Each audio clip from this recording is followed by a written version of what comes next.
Sir Song, ayon sa inyong utos, pinili ko ng maingat, 4 na bodyguard. Tiyak na masisiguro ang inyong kaligtasan.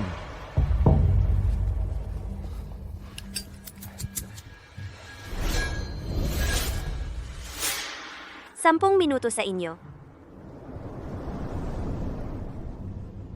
Kung sino ang manalo, siya ang sasama sa akin. Narinig nyo na lahat? Ipakita nyo ang totoong galing nyo. Opo.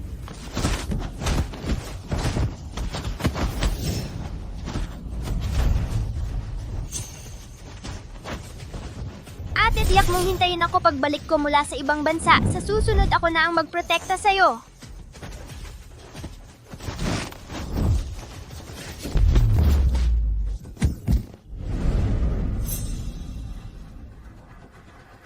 Ganyan lang? Sandali.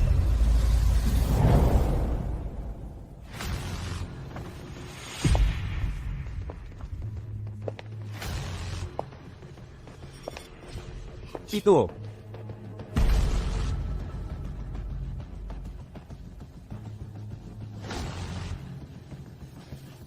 Saan galing?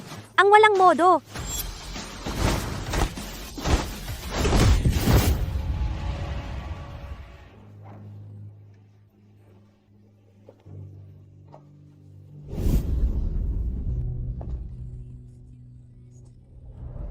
Ate, kung gusto mong pumili ng isang pinakamatulis na kutsilyo, baka pwedeng ako ang isaalang-alang.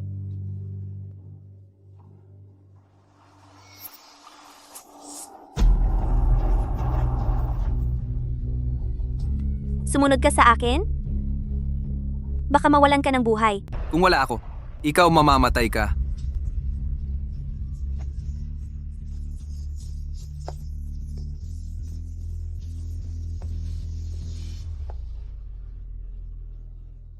Chie. Inutusan ng binibini.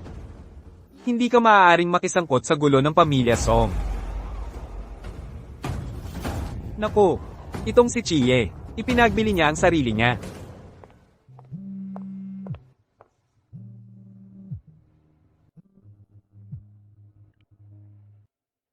Van, kakaraan lang ng ikapitong araw ni Lolo. Bakit ka nagpapagala-gala? May sakit ka pa naman. Alam ko ang aking limitasyon. 1-1. Ngayon, lahat sa pamilya Song ay umaasa sa akin. Huwag kang matigas ang ulo at magdagdag ng gulo. Makinig ka, umuwi ka na. May gagawin pa ako. Pupunta sa sementeryo. Oh. Ate, mag-ingat ka.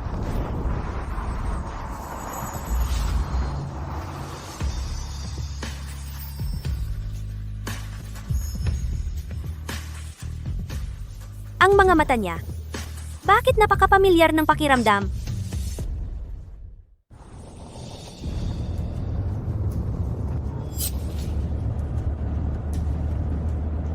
Sila ay nakatarget sa inyo. Kakamatay lang ng lolo ko. Ang kayamanan ng pamilya Song. Lahat ay gustong dumagit at kumagat. Kasama ang asawa mo. Hindi lang siya. Siya lang ang pinakamalalim na nagtatago. Siya kaysa sa sinuman ay mas gustong mamatay ako. Nasaan siya? Gumaganap bilang isang labis na nagdadalamhati mabuting asawa. Naghihintay sa akin sa sementeryo. Umupo ng maayos. Miss Song, ikaw ang bumaba o gusto mo kaming tumulong sa iyo na bumaba? Protektahan ang sarili mo.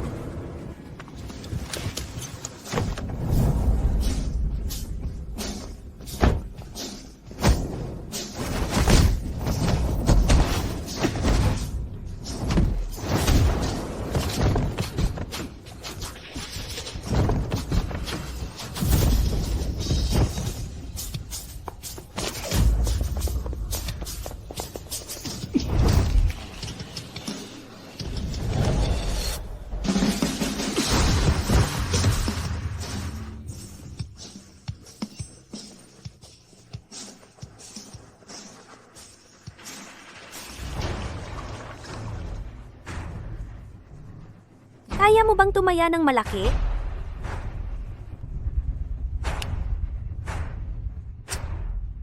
Bakit hindi?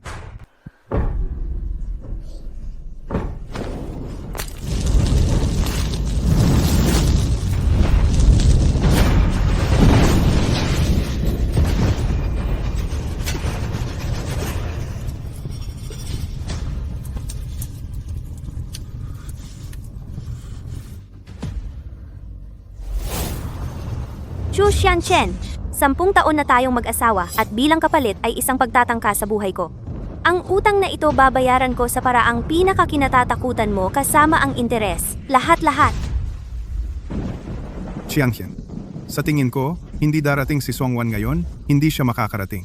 Tiyuhin, mag-ingat po kayo sa inyong mga sinasabi. Ngayon ang ikapitong araw ng kamatayan ni Lolo, naniniwala ako kay Wanwan. Tiyak na darating siya. Wala kang silbi, puro ka pagkasira. Pasensya na sa paghihintay.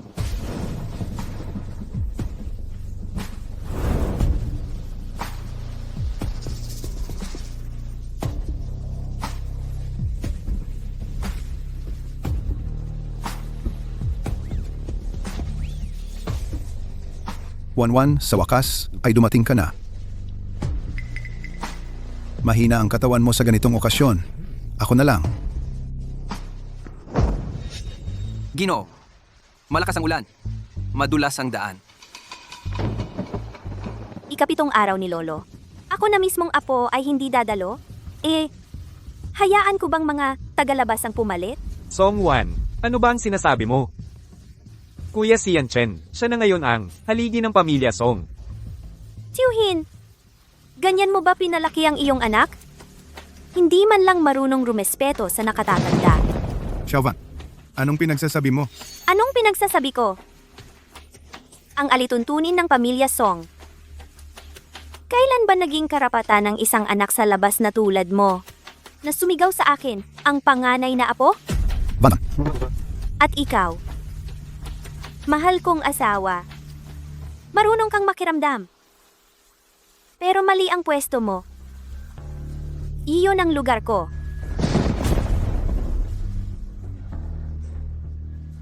Siyempre, Wanwan, natatakot lang akong mapagod ka. Kaya ako na muna ang pansamantalang tumanggap ng mga bisita para sa'yo.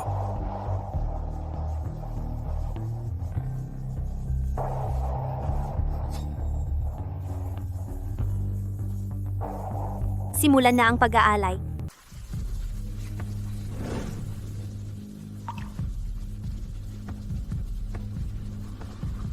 Lolo, ang mga peste sa pamilya Song ako mismo ang mag-aayos sa kanila isa-isa. Ang mga inagaw nila, kukunin ko pabalik gamit ang sarili kong kamay.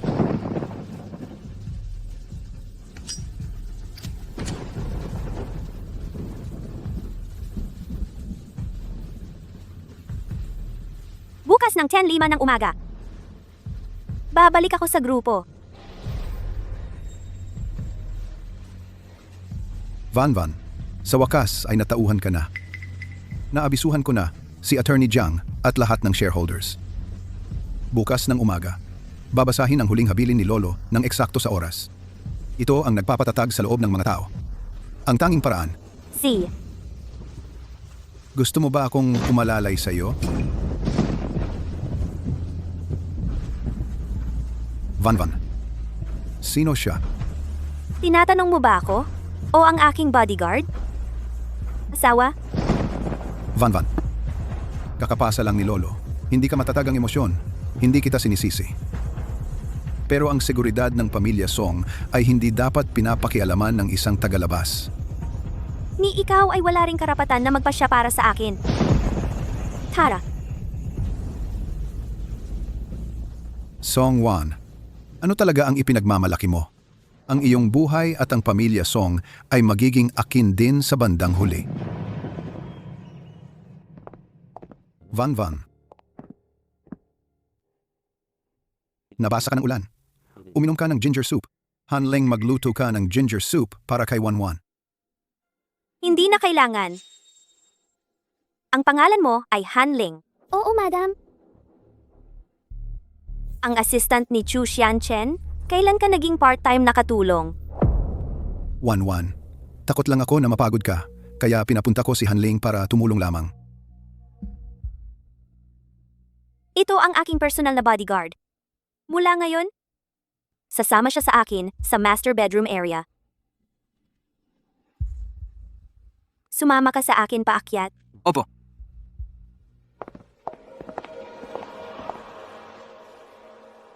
Presidente Shu, sobra na siya. Paano siya naglakas loob? Siyempre, kaya niya gusto lang niya akong asarin para magkamali ako. Isang taong malapit ng mamatay. Kung mas marami siyang gulo, mas mabilis siyang mamamatay. Kaya pala nitong mga nagdaang taon na magkahiwalay tayo, ganito pala ang buhay mo. Ate, mula ngayon, hindi ko hahayaan ang sino man na umapak sa iyo muli. Simula ngayon, ikaw ang aking personal bodyguard. Opo. Ate, ang ibig sabihin ng personal bodyguard. Kapag gising ako, hindi mo dapat alisin ang tingin mo sa akin. Kung matulog ako, iyan ang iyong posisyon.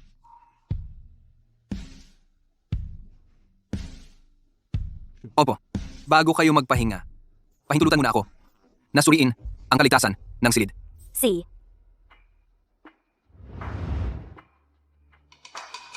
Chu Xianchen at Song Zhenhai naglakas loob gawin ito. Malamang gagawa sila ng peking testamento. Kailangan kong bago mag-alas 10 bukas. Hanapin ang testamento ni Lolo.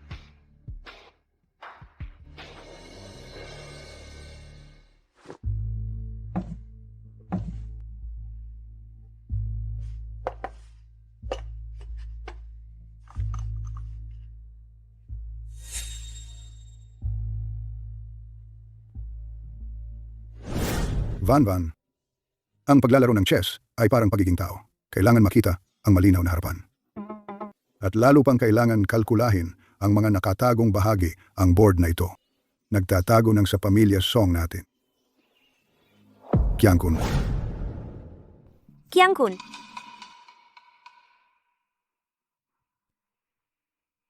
Tapos na ang inspeksyon. Ang board na ito. Kilala mo? Ibig kong sabihin, ang board na ito sa dojo ay may katulad din. 0.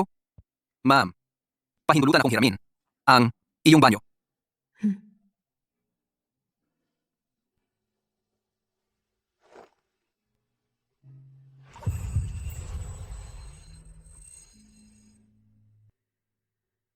Baka sa board na ito, nagtatago ang lihim ni Lolo. Sinabi ko sa inyo na patayin siya. Hindi para payagan siyang bumalik ng ligtas.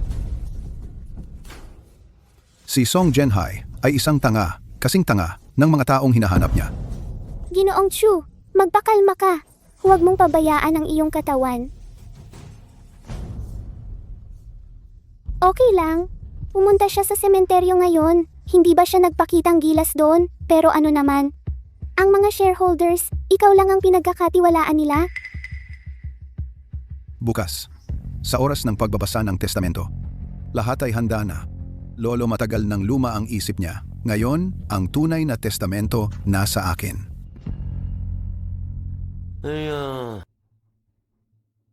Bukas, si Song Wan ay mawawalan ng lahat.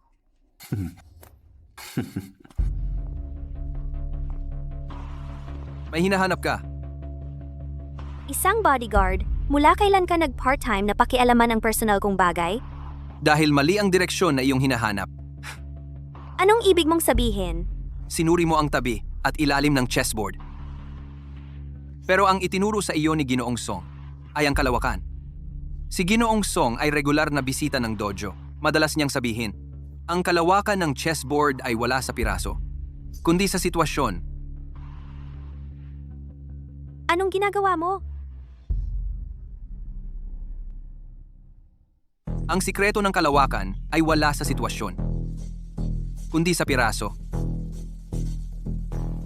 Tao-tao sinabi ni Lolo ang Tianyuan ay ang kalawakan ng chessboard. Ito ang simula at ang wakas din.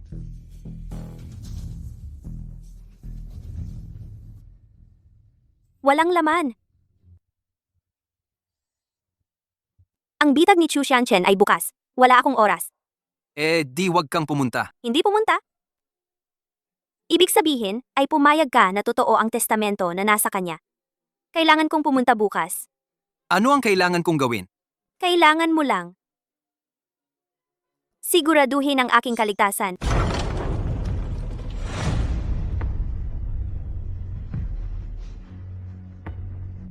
Tumigil ka. Ang okasyong ito ngayon ay walang karapatan ng mga tagalabas na makilahok. Mga kasamahan, ngayon ay usaping pampamilya ng angkan ng Song. Nagdala ka ng isang bodyguard na hindi kilala ang pinagmulan? Papasukin ba? Tito, Likin, huwag kang bastos. Van, huwag kang magalit. Sumusunod lang sila sa alituntunin. Babasahin kasi ang testamento. Narito si Attorney Jiang at ang mga shareholder. Pinasok mo ang isang tagalabas. Hindi ito ayon sa alituntunin. Itong Ginoo, mangyaring maghintay sa labas. Paano kung hindi? Wan, huwag kang magmatigas. Ang mga taong ito ay mga kadugo ng pamilya Song. Huwag mong hayaang pagtawanan tayo ng mga tagalabas. Song 1, kung gusto mong pumasok, ikaw lang ang pumasok. Maghintay ka sa pintuan. Madam, Magsisimula ang pulong ng 10 am, matatapos ng 11 am. Kung sa 11:01, hindi ako lumabas, gibain mo ang pintong ito. At dalhin mo ako.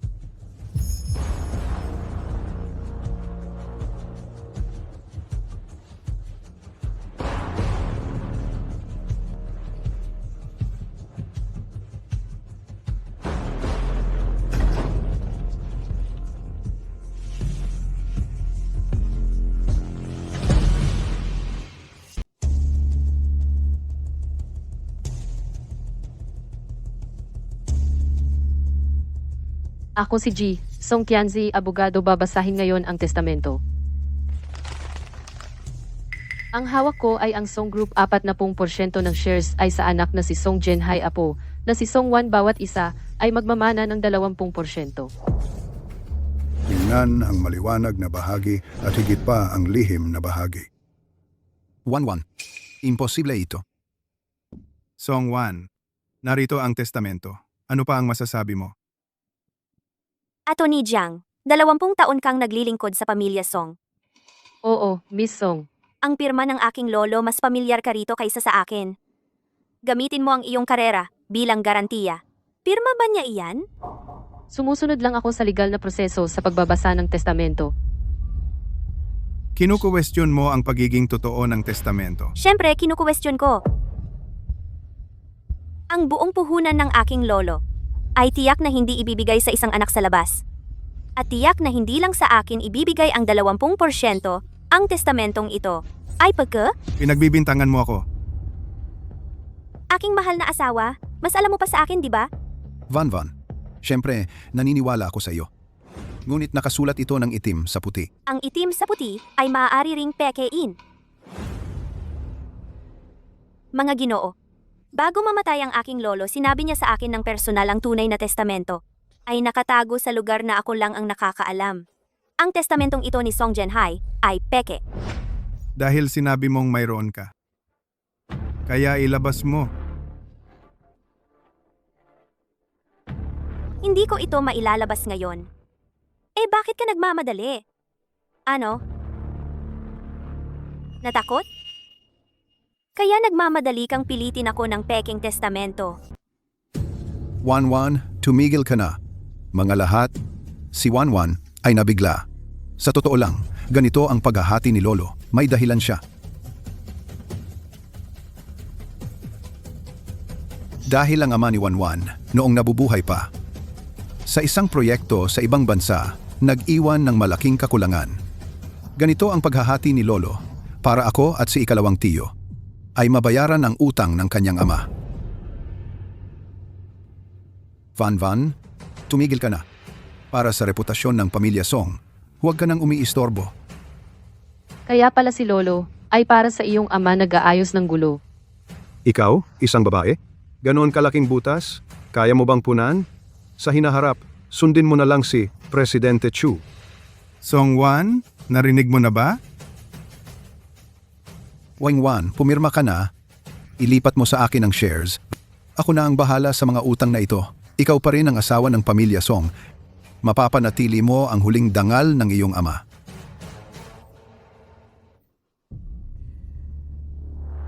Paano kung sabihin kong,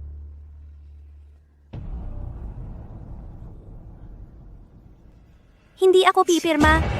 Wan, huwag kang matigas ang ulo, okay? Huwag mo siyang pakinggan.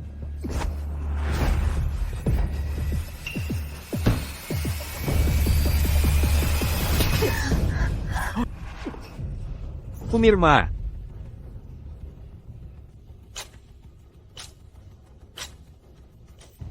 Siyam, 8, 7, 6. Tumigil ka. Pakiusap umalis ka. 5, 4,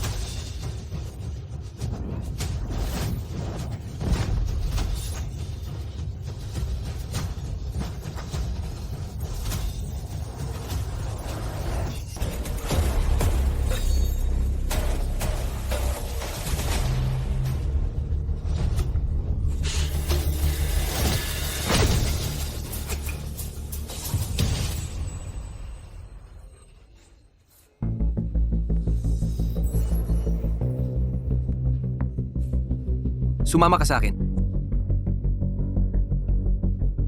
Seguridad, harangin ninyo sila.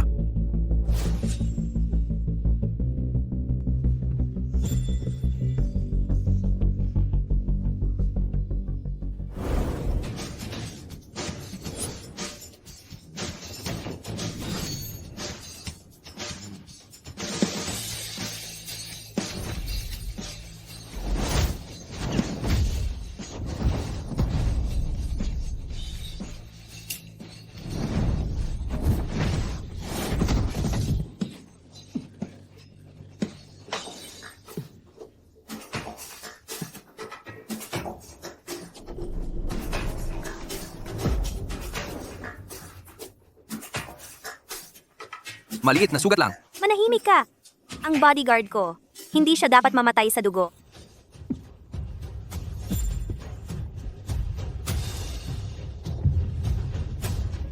Sumakay na. Don? Mga gago kayo.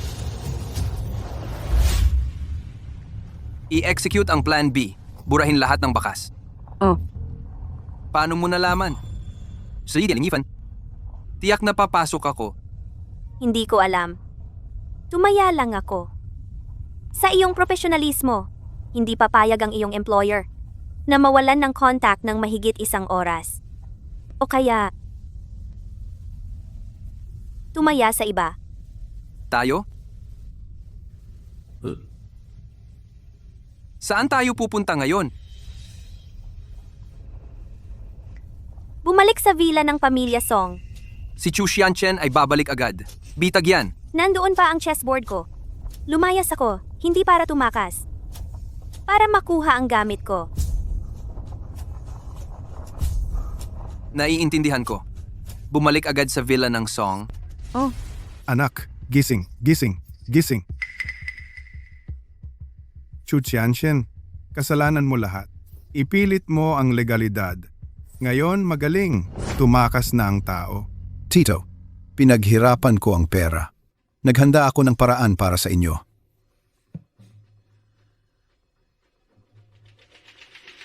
Lahat ay sinira ng tangamong ito. Pinatunayan mo para sa kanya ang reputasyon bilang biktima.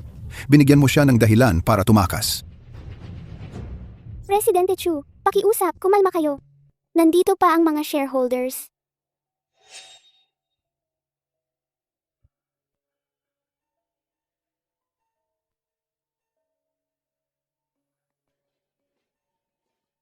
Mga lahat, pasensya na.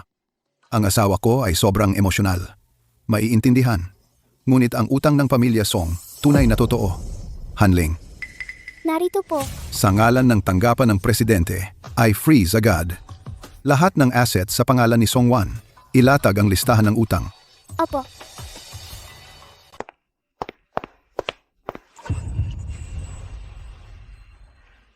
Hintayin mo ako dito.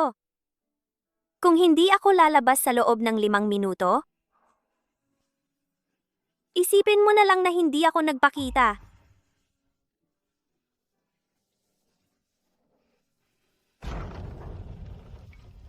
Ate?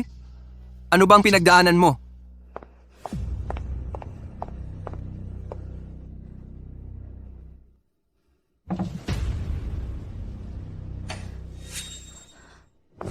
Songwan, talaga bang naglakas loob kang bumalik?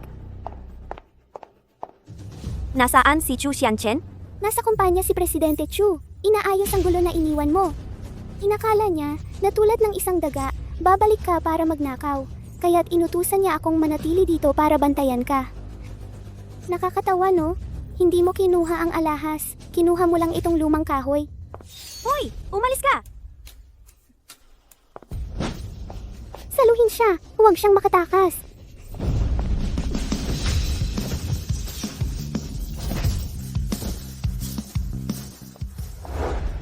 Sulit ba?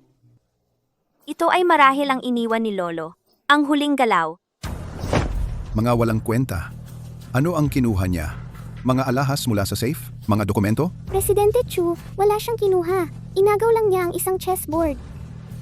Isang chessboard?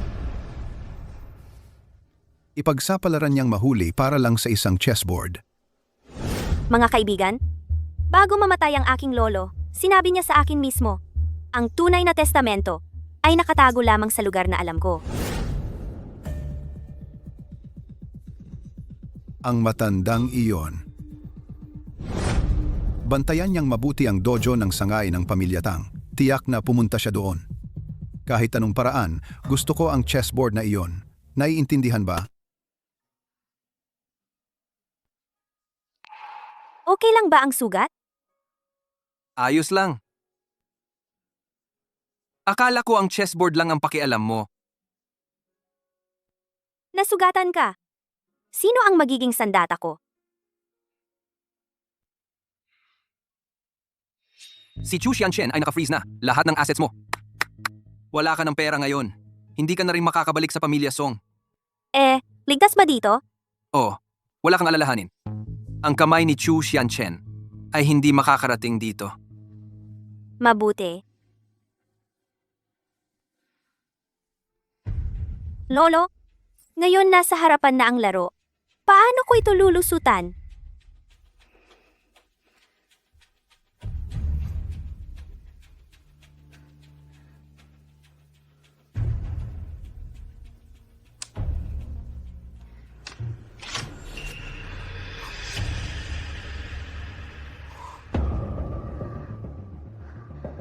Narito ang langit at lupa. Si Chu Xianchen ay patay na rin. Patay na. Alam na ni Lolo. May problema siya. Chief Chu, gaya ng inaakala mo, tumakas sila sa dojo ng Tang Branch. Mahigpit ang seguridad doon. Hindi makapasok ang mga tao natin. Pasok. Bakit kailangan pumasok? Kailangan nating hayaan ang biktima na lumabas ng kusa. Ano ang gagawin natin? Siyempre, magsumbong sa pulis. Magsumbong? Oy, pulis. Gusto kong magsumbong.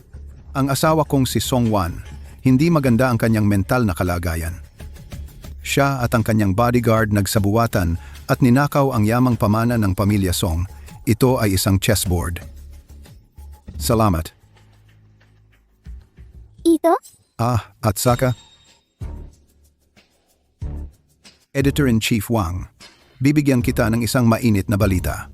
Ang suwail na anak na babae ng pamilya Song ay tumalikod sa angkan at tumakas kasama ang kanyang bodyguard. At ninakaw ang pamana ng pamilya Song, isang chessboard. Kasalukuyan siyang nagtatago sa dojo ng Tang Branch. Walang anuman.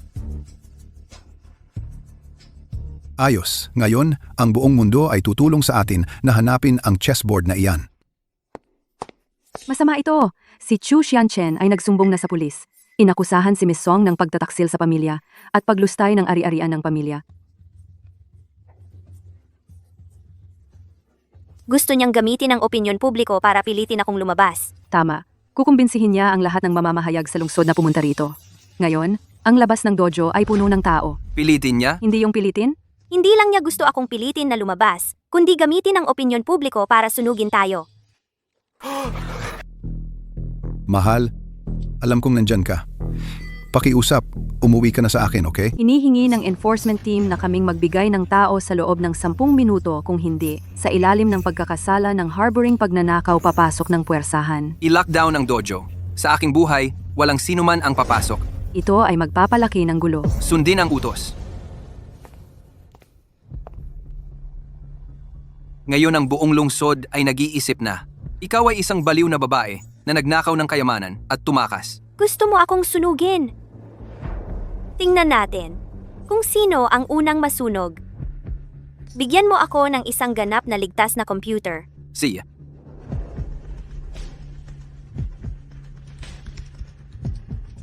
Kyangkun.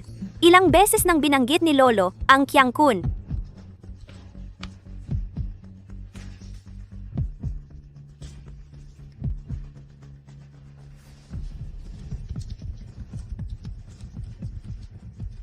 Wala na tayong oras. Sinabi ni Lolo na si Chu Xianchen ay isang dead end. Mukhang marunong ka sa Go. Ito ay karaniwan sa dojo. Dead end. May paraan ba para malutas ito? Mayroon. Ano iyon? Double life.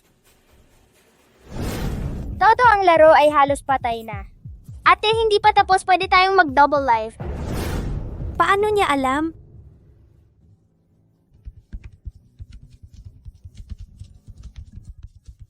Ngayon ang lahat ng ating kabuhayan ay nakataya sa USB na ito. Kung magkakaroon ng aberya, Huwag kang mag-alala. Nagtitiwala ako sa iyo.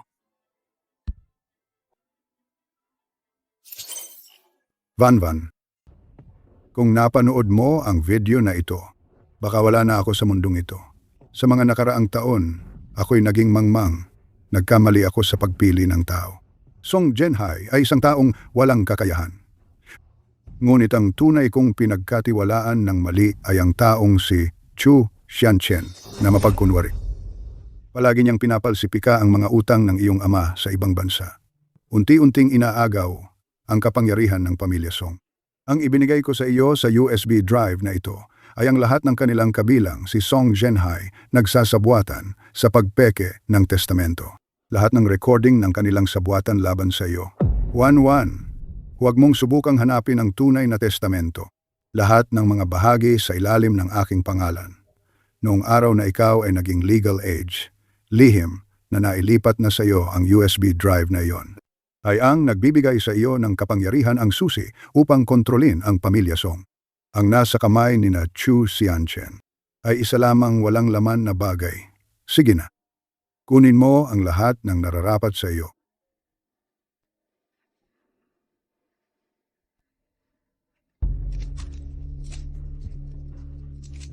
Van, hanggang dito na lang. nagpapanggap na naman siyang perpektong asawa, gusto niyang ipakita sa buong lungsod. Ano ang gusto mong gawin?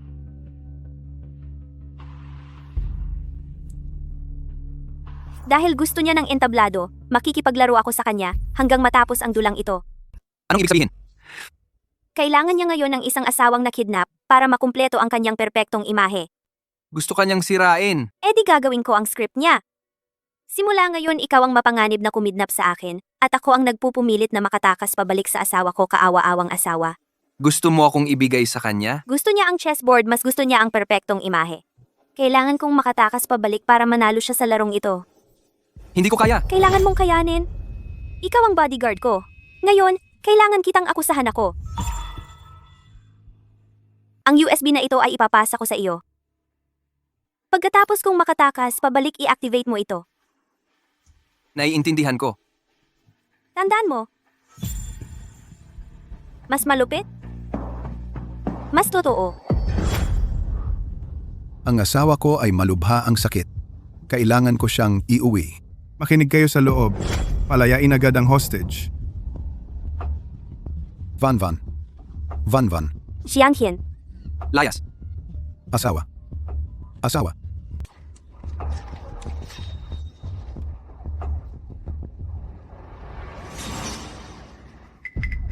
Huwag mo siyang galawin. Itong walang hiyang babae. Bumalik ka sa tabi ko. Hanapin mo ang mabuti mong asawa. Nakita ninyong lahat. Ang bodyguard ng asawa ko. Sobrang tapat niya sa kanyang tungkulin. Nagkamali lang. Kaya. Kapitan! Kapitan! Kapitan! Sandali lang. Ito ay aming pampamilyang bagay. Ayaw na naming makipag-away pa. Gusto ko lang iuwi ang asawa ko.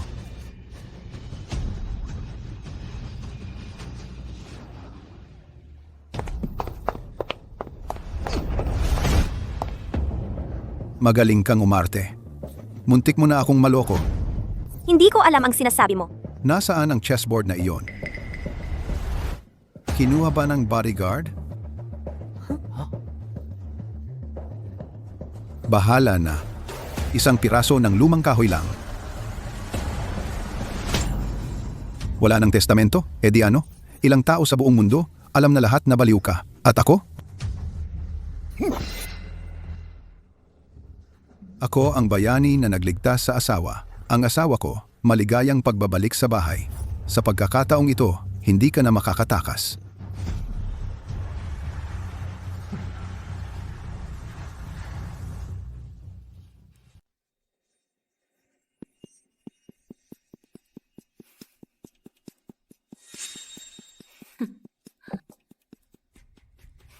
Ma'am, oras na para uminom ng gamot.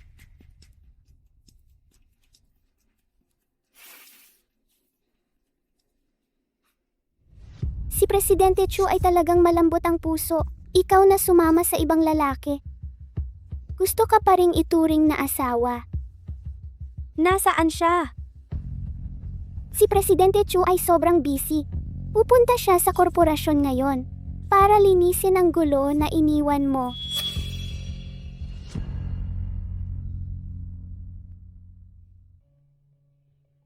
Sabi ninyo, kung ang balita ng inyong pagnanakaw at pagtakas ay kumalat, ang mga tusong matatanda ay pipili kung kanino sila kakampi.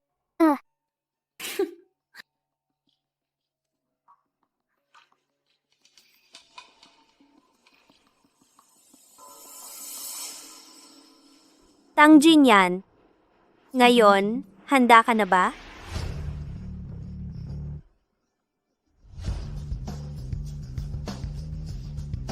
Kiye Chu Xianchen ay nagdaraos ng natatanging pulong ng mga may-ari ng sapi. Handa na bang lahat? Handa na. Kailan ilalabas? Hindi natin ilalabas. Gusto kong nasa conference room ng Song. I-live broadcast. Naiintindihan ko. Si Chu Xianchen ay gusto ng entablado. Sa akin, gagawan ko siya ng entablado ng kaparusahan. Song Wan ay nagnakaw ng ari-arian ng pamilya Song at tumakas kasama ang bodyguard. Ito ay talagang katawa-tawa. Kasawian ng pamilya. Dapat siya ay pinalayas na dati pa. At tanggalin sa board of directors. Mga Ginoo, ang nangyari kagabi ay nakakahiya sa inyo. Ang kalagayan ng pag-iisip ni Wanwan ay laging hindi stable. At naimpluwensyahan ng bodyguard. Xianchen na, masyado ka namang mabait.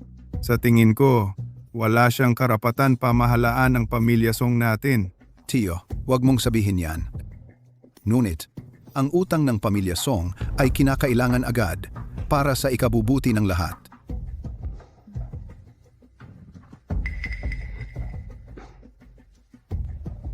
Iminumungkahi ko para sa korporasyon upang maiwasan ang krisis sa opinyon publiko. Pansamantala, ako si Chu Xianchen, ang mamahala ng lahat ng shares sa pangalan ni Wanwan hanggang sa siya ay gumaling. Nagkamali ako sa taong ito. Song Zhenhai ay isang walang kwentang tao. At ang pinagkatiwalaan ko ng mali ay yung si Chu Xianchen na mapagkunwari. Sino ang nagbukas? Patayin na. Patayin! Patayin! Hindi mapatay. Nakalock ang sistema. Palagi siyang gumagawa ng peke ng pagkalugi ng anak ko sa ibang bansa. Ang kanyang pekeng testamento ay handa na. Xianchen, Tama ba yung peking testamento mo? Tito, huwag kang mag-alala. Kapag nakuha na natin ang shares, hahatiin ko sa iyo ang kalahati. Naglakas loob ka pang gumawa ng peking testamento. Nagkasabuatan kayo para dayain kami. Paano? 1-1. Akala ni Chu Xianchen na siya ang panalo, pero hindi niya alam. Ang lahat ng shares sa pangalan ko mula noong araw na ikaw ay naging legal age ay lihim kong inilipat sa iyo. Chu Xianchen, Song Jianhai. Kayo ay pinaghihinalaang may pandaraya sa komersyo. Pamimigay ng dokumento. Sumama kayo sa amin. Kayo? Naglakas loob kayong arestuhin ako? Alam nyo ba kung sino ako?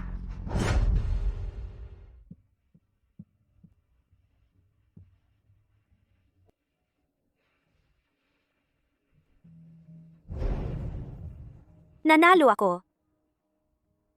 Nanalo ako sa Song Corporation. Pero pakiramdam ko, parang may nawala sa akin. Ate, hindi ka natalo. Akala ko dati, ang magkaroon ng pag-ibig, ang magkaroon ng kasal, ang magkaroon ng pamilya. Mahal ko talaga siya.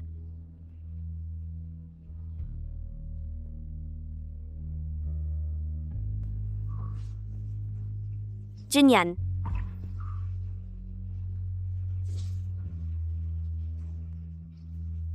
Nawala lang sa iyo ang isang bagay na hindi karapat-dapat sa iyong tiwala. Ang kasal ay parang laro ng chess. Gusto ka lang niyang talunin. Ituring kang kanyang ari-arian. Pero iba ako sa kanya. Ang hinahanap natin ay ang parehong buhay. Ate, ito ang tinatawag na parehong buhay. Sino ba talaga siya?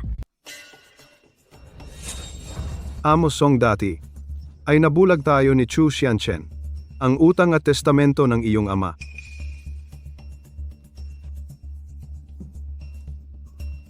Ang katotohanang iniwan ni Lolo. Malinaw na ba sa inyong lahat? Simula ngayon, iisang boses lang ang sa pamilya Song. Sa inyong lahat? May tutol ba? Magaling. Ito ang pagsasabwatan ni na Chu Xianchen at Song Jianhai sa paglustay ng pondo lahat ng ebidensya. Sino man sa inyo ang gustong pumalit para sa kanilang dalawa? At punan ng butas na ito?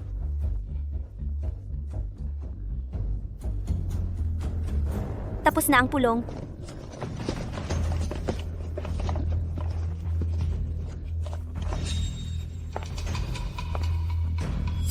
Ma'am, Amos Song si Chu Xianchen ang pumilit sa akin. Lahat siya. Pinilit ba o kusang loob? Hintayin mo ako sa bahay ng mga Song para akong matrap. Mami, iligtas mo ako. Security Department. Ilipat ang kasabwat na si Han Ling sa enforcement team. Ma'am, iligtas mo ako. Ma'am.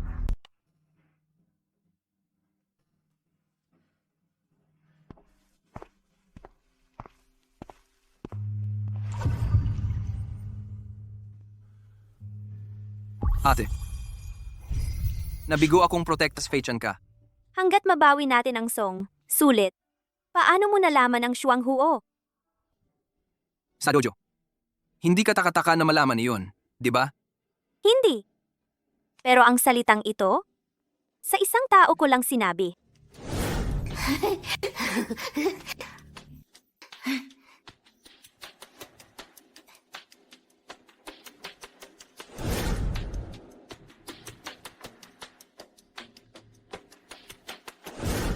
Sino ka ba talaga?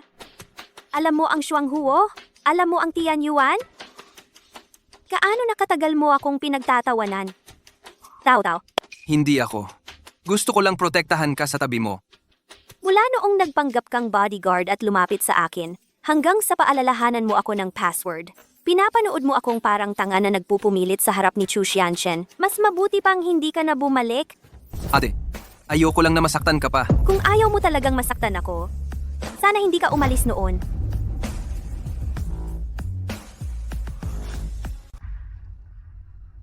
Limye, iligtas mo ako. Si Chu Xianchen ay hindi kaya ang isang babae. Wala siyang silbi kung mamatay. Pero nakuha na ni Songwan ang USB.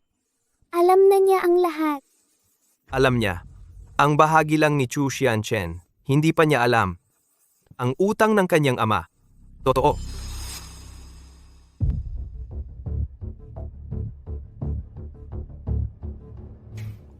Si Chu Xianchen natangga.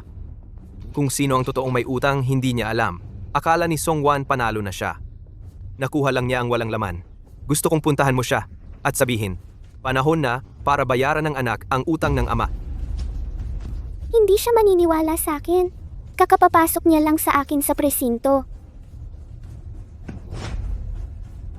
Ang kontratang ito ay may pirma ng kanyang ama. Sariling pirma. Hindi peke. Kailangan niyang maniwala.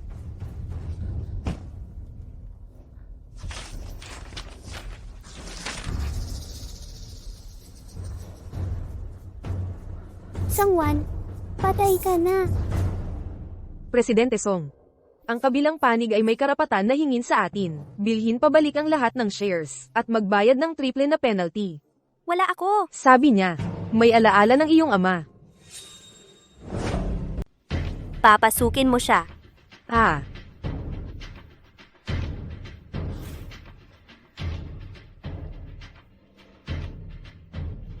Hindi ka ba pumasok?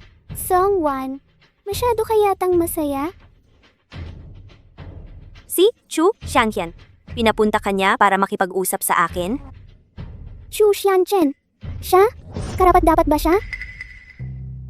Presidente Song, napatunayan mo nga na ang utang ni Chu Xianchen ay peke? Pero, kung ang utang na ito ay totoo pala,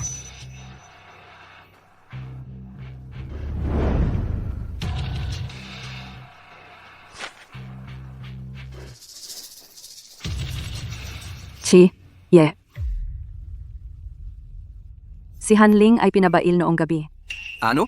Ang nagpiyansa sa kanya ay isang kumpanya ng mga ari-arian sa ibang bansa. Inimbestigahan na kagabi. Ang legal na tao ay Sino? si Tang Jingyu. Kailan siya bumalik? Ano ang resulta ng investigasyon? Presidente Song, totoo ang kasunduang ito. Napakadelikado ng mga tuntunin ng kabilang partido. Kapag nagbago ang kontrol ng grupo, maaaring agad habulin ng kabilang partido ang prinsipal at ang 300% na penalty. Kung hindi ano, Kung hindi, sila ay automatikong makakakuha ng lahat ng shares na isinangla. naiintindihan ko. Lumabas ka muna. Sandali. I-block ang balita. Uwe,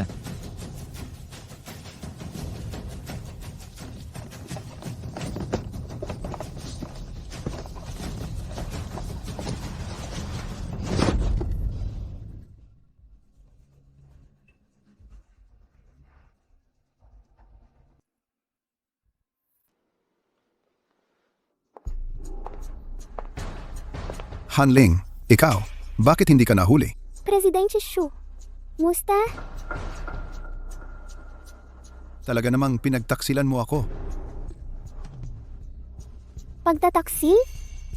Presidente Chu, masyado mong pinapalaki ang sarili mo. Pareho lang tayong mga piyesa sa laro. Pero mas malas ka lang. Sino ang nasa likod mo? Ngayong araw, pumunta ako dito para magpasalamat sa'yo para sa amo ko. Salamat sa pag-alis mo kay Song Jenhai. Para sa tunay na may-ari ng utang, naalis ang mga hadlang.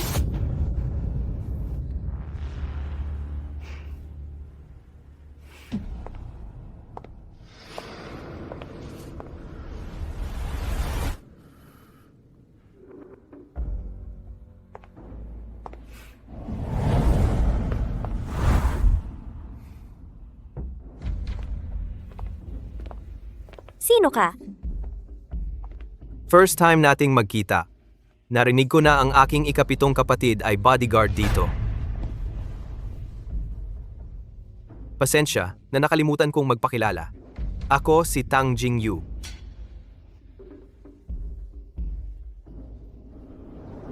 Malaki ang utang ng iyong ama sa akin. Kasunduan sa taya. Ikaw ang nagplano niyan. Matalino. Mas matalino kaysa sa tatay mo. Ngayong araw, pumunta ako para bigyan ka ng pagkakataon. Pakasalan mo ako. O kaya, ang Song Corporation ay sa akin na. Pakasalan ka? Noong pumirma ang tatay mo ng kasunduan sa taya, sinabi ko na, ang anak na babae ng pamilya Song ay mahalaga. Kailangan ko ng oras. Hindi naghihintay ang utang. Kasal pa ako kay Chu Xianchen at hindi pa kami hiwalay. Sa batas, ako ay may asawa. Tang Wuye, hindi naman siguro darating para pakasalan ako isang babaeng may asawa? Mabuti. Bibigyan kita ng isang araw. Sa ganitong oras bukas, o kaya makita kita sa sertipiko ng kasal, o kaya sa balita ng pagkabangkarote ng Song Group, makita ka.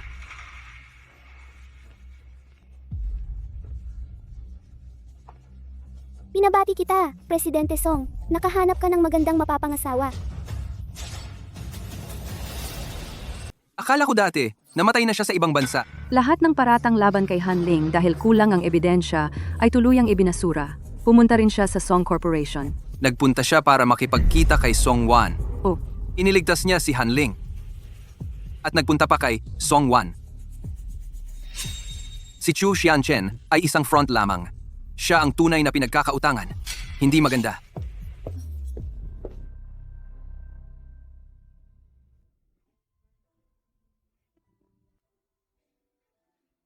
Ate, pwede mo ba akong bigyan ng pagkakataong magpaliwanag? Huwag mo na akong guluhin.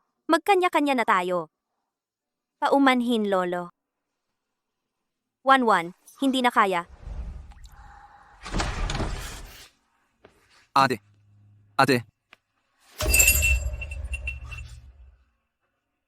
Hindi ba sinabi ko sa'yo na umalis ka na? Tang Jingyu, bumisita ba siya sa'yo? Binanta ka ba niya gamit ang utang? Pinipilit ka bang pakasalan siya? Bakit mo to itinago sa akin? Hindi ba dapat ikaw ang magsabi sa akin?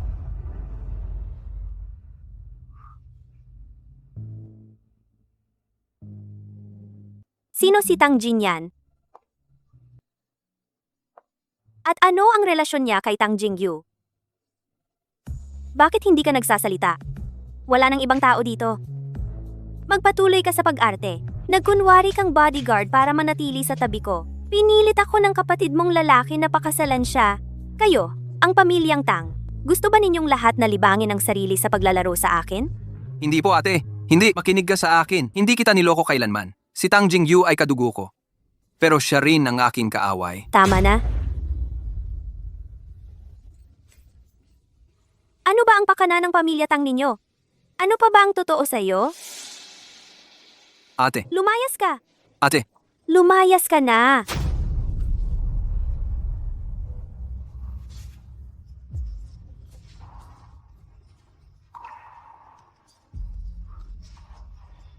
pwede akong umalis. Pero huwag kang pumayag sa kanya. Bigyan mo ako ng oras. Magtiwala ka ulit sa akin. Isang beses lang. Siguradong mapapatunayan ko sa iyo. Patunayan? May pagpipilian pa ba ako? Ginoong Wu, tungkol kay Song Wan, mukhang handa na siyang lumaban hanggang kamatayan. Huwag magmadali. Simula pa lang ng laro. Narinig ko? Si Tang Jin yan. Alam na rin. Ano kung alam niya? Sabihin mo sa grupo ng abogado. Kung bukas, si Song Wan may anumang pagbabago, simulan agad ang likidasyon ng utang. Si Song Wan, mas mabuti kung hindi mo ako bibiguin.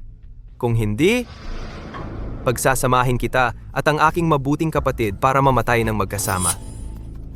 Ginoong Ki, sigurado po ba kayo na gagawin ito? Iyan po ang lahat ng pera ninyo. Kung mawala siya, wala nang matitira. Limited ang oras. Ilipat! Lahat ng pondo na magagamit ko ilipat lahat sa account ng pamilya Song. Apo.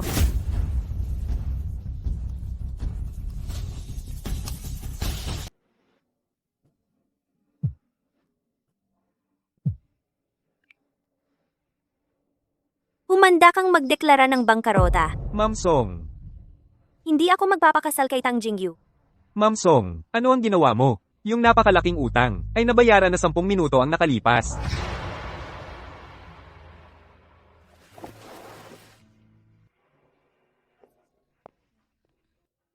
Vuye, masama ang balita. Tumanggi pa rin siya.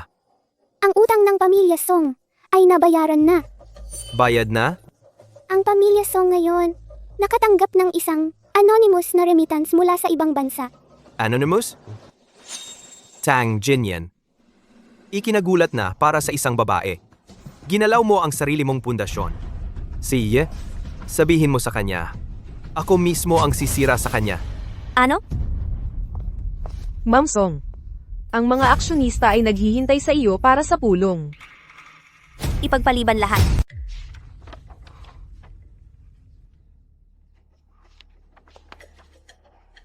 Ibinebenta na ang dojo. Ito na ang katapusan ng pamilya Tang. Lolo Tang, ano ang ibig sabihin nito? Sa ibabaw, ang dojo ay isang training hall. Ngunit sa likod, ito ay ang Gray Shadow Agency. Ibinenta niya ang Gray Shadow Agency. Gaano katagal sa tingin mo tatagal ang pamilya Tang? Ihanda ang kotse. Imbitahan ang aking kapatid na walang-wala para magkita.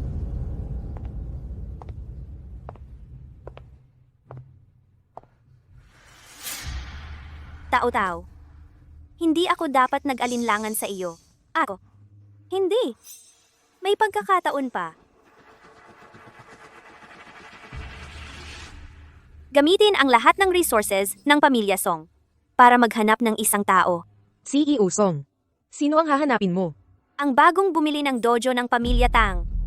Gusto kong malaman kung sino talaga siya.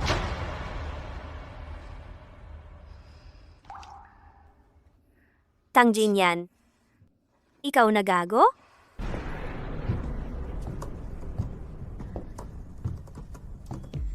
Mahal kong kapatid, para sa isang babae. Ibinenta mo ang pundasyon ng pamilya Tang. Ang agency ay ipinamana sa akin ni Lolo. Kung paano ko ito gagamitin, ay wala kang pakialam. Kahit narito si Lolo ngayon, ang Gray Shadow Agency, ay wala ring kinalaman sa iyo. Ano naman? Hindi ba siya nagbayad ng kapalit? Ikaw ang may kasalanan kung bakit nasaktan si Lolo. Matanda na siya. Ayaw magbitiw at nakakasagabal. Karapat dapat sa kanya iyon. Buwisit.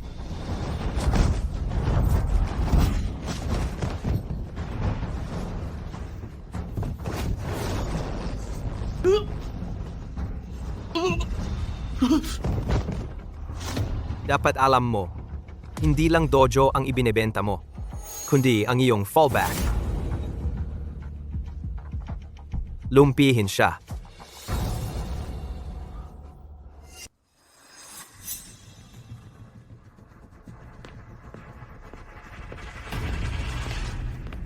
Tang Jingyu.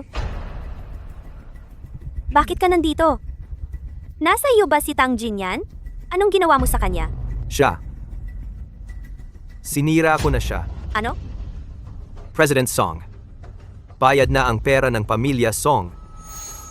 Pero wala na ang iyong sandata. Ang pwedeng gamitin na pondo ng pamilya Song ngayon, wala na rin.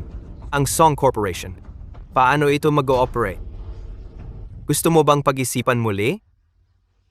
Pakasalan mo ako. Hindi ko na lang aalalahanin ang mga nangyari dati sa iyo at bibigyan kita ng pondo. Para ang pamilya Song makabalik sa kanilang kasikatan. Para mapanatili mo ang posisyon bilang CEO ng Song Group. Maaari kong isaalang-alang kung iiwan ko siyang buhay.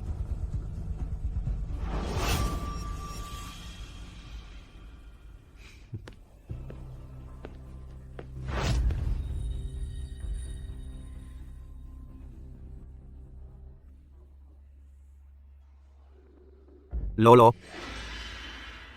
kung ibinigay mo na sa akin ang Gray Shadow Agency noon pa man, mas mabuti sana. Tingnan mo. Sa huli, nasa kamay ko pa rin ito. At pinahirapan mo ang paborito mong apo. Bakit pa? President Song, nahanap ko na. Ang bagong bumili ng dojo ay si Tang Jingyo.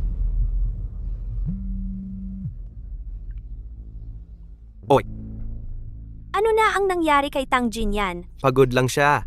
Ginamit niya ang lahat ng kanyang para iligtas ang buhay mo. Hindi ko alam kung gusto mo bang iligtas ang kawawang kapatid ko. Ano ba talaga ang gusto mo? Ang tindi ng pagmamahal. Alam mo kung ano ang gusto ko. Bukas ng 10 ng umaga, pirmahan ang kasunduan sa kasal. At bibigyan kita ng isang sikreto, isang tungkol sa tao-tao. At Pamilya Song na sikreto.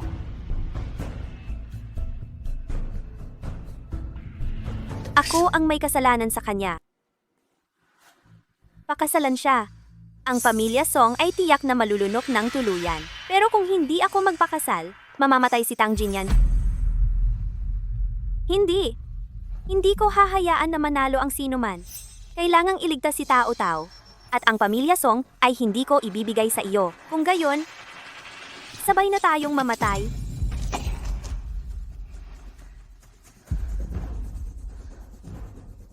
Oy, ako si Songwan. Maghanap ka ng isang tao para sa akin. Ang pamilya Tang Jingyu. Mabuting kapatid. Pagkatapos bukas, pakakasalan ko na si Songwan. At ako ang papalit sa iyo. Hindi ba tinatawag kanyang tao-tao? Sasabihin ko sa kanya kung sino talaga ang tunay na tao-tao.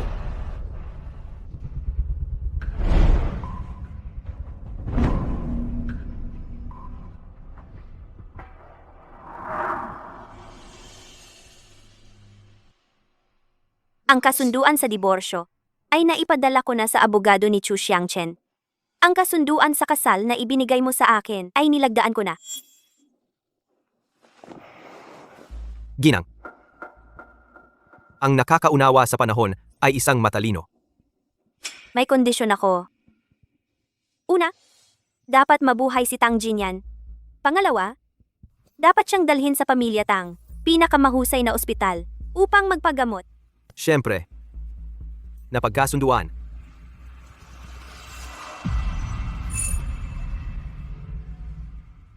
Kagabi, ang sinabi mong sikreto. Sa iyong collarbone, dati ay may birthmark na parang phoenix. Ako lang ang nakakita.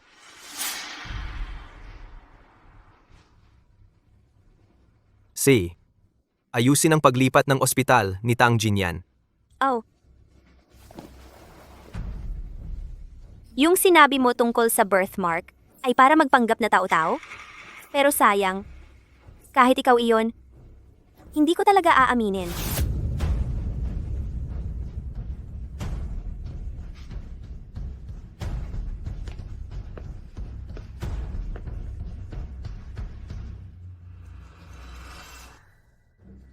Ngayon, pakiusap, ayusin mo ang paglipat ng ospital ni Tang Jinyan.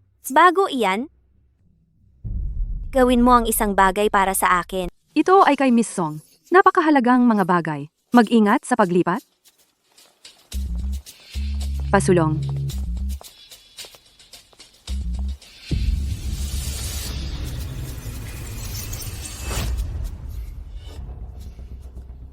Mabuting kapatid. Umirma na si Songwan ng kasunduan sa kasal. Ililipat na kita sa ibang ospital para mapanatag ang asawa ko. Sayang lang. Hindi siya naniwala na ako si Tao Tao. Talagang nagulat ako.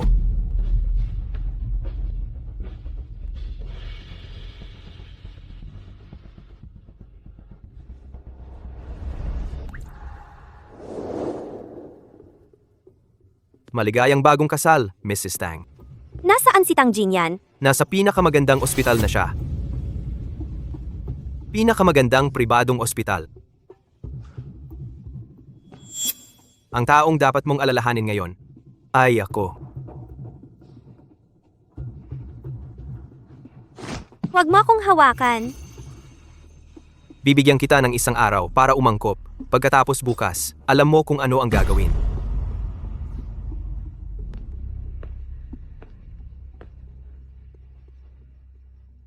Wuye. Sa parteng iyon ni Sir Song, mukhang inutusan si Assistant Zhao na maghatid ng ilang kahon. Ano ang naman ng iyon? Hindi ko alam. Itong si Songwan na babae, talagang may naiwan siyang hulihan. Patuloy na mag-assign ng tao na bantayan. Naitago na ba ang mga gamit? Huwag kang mag-alala, Miss Song. Ligtas dito. Mabuti. Ang susunod na gagawin, kailangan kong makipagkita kay Chu Xianchen.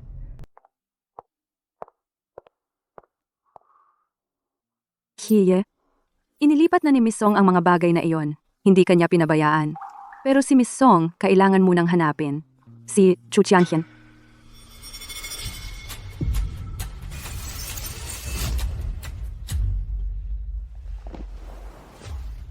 Para pagtawanan ako. Mayroon tayong iisang kaaway ngayon. Si Tang Jingyu. Ang hayop na itinapon ako na parang basura. Ngayon, galit ka ba sa akin? O galit ka sa sumira ng lahat sa iyo ang nasa likod? Anong gusto mong gawin? Ibenta mo lahat ng overseas shares mo. Baliw ka na ba? Gusto mong sirain ang sarili mo? Inaalis ko ang mga sagabal. Ang Song Corporation ay yaman ni Lolo. Hindi ko ito ibibigay sa iba. Gusto akong pakasalan ni Tang Jingyu. Sakupin ang Song Corporation. Hayaan mong makuha niya ang kanyang karma. Ang planong ito ay sobrang baliw. Anong mapapala ko? Ipinapangako ko. Pagkatapos bumagsak si Tang Jingyu, makakalabas ka ng ligtas. Hindi. Alam ni Tang Jingyu na si Chu Xianchen ay may foreign assets. Hindi talaga dapat si Song Wan sa harap ni Chu Xianchen ilantad ang kanyang plano. Ibebenta siya ni Chu Xianchen.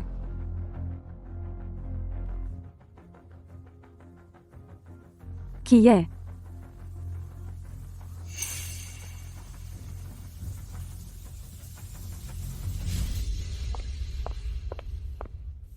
Ginoong Tang, Wu Ye. Tingnan niyo po, ang stocks ng Song Corporation ay bumagsak na sa limit down.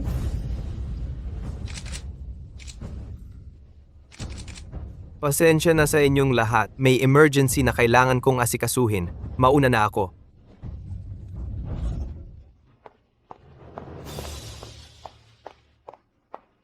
Gusto niyang kunin ko ang kumpanyang papel. Ang tunay na susi ay ang mahanap ang kanyang itinago. Binibining Song. Gusto ni Chiye na huwag ka nang makipag-ugnayan kay Chu Xianchen. May sarili akong plano.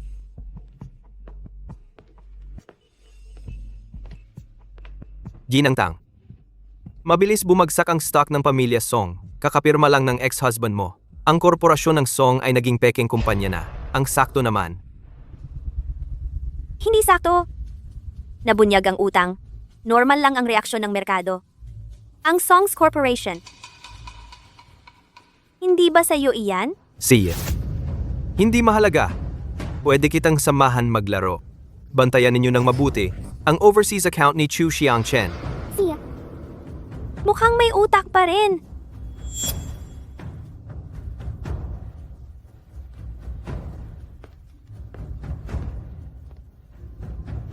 Chu Xianchen, talagang ibinenta na niya ang sarili niyang stocks. May mali. Chiye. Si Chu Xianchen. Hindi siya nagbenta ng maraming stocks. Iba ang nagbenta ng stocks? Sa tingin ko, si Binibining Song ay naghanap kay Chu Xianchen. Malamang iba ang dahilan. Siya ay nag-aayos ng estratehiya.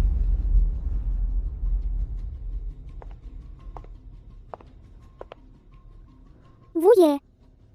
Totoong nagbenta ng stock si Chu Xianchen, pero hindi ito malakihang operasyon. Ang nag-opera, ibang tao. Hindi ko pa nalaman sa ngayon. Mukhang siya na ang kumilos. Hanapin agad ang kailangan natin at saka diretso ng pabagsakin ng stocks ng Songs Corporation. Gusto kong makita. Ano ang gagawin ng aking asawa? Ma'am Song, nababaliw na ang merkado. Hindi ito stock market crash, ito ay liquidation. Nagbebenta ng walang pakialam sa gastos. Ang Songs Corporation natin ngayon, mababang karote. Tang Jingyu. Sa wakas, kumilos na siya.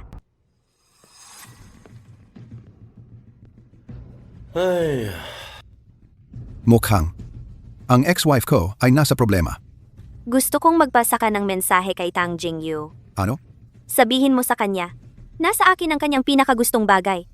Isang bagay na makapagpapabagsak sa kanya, susian na sisira sa kanya. Bakit kita tutulungan? Gusto mong lumabas. At gusto mo siyang pagdusa. Wala kang choice.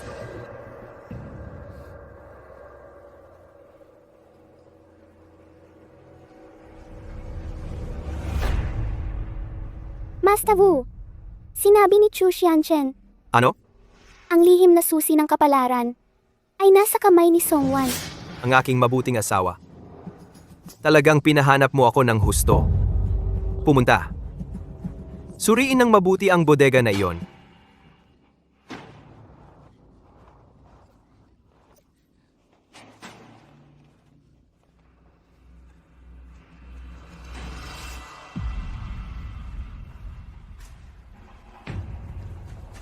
Sabihin mo na, ano ba talaga ang itinago ni Song Wan dito? Buksan. Hindi ko alam. Sumusunod lang ako sa utos. Wasakin ito. Tigil! Tang Jingyu,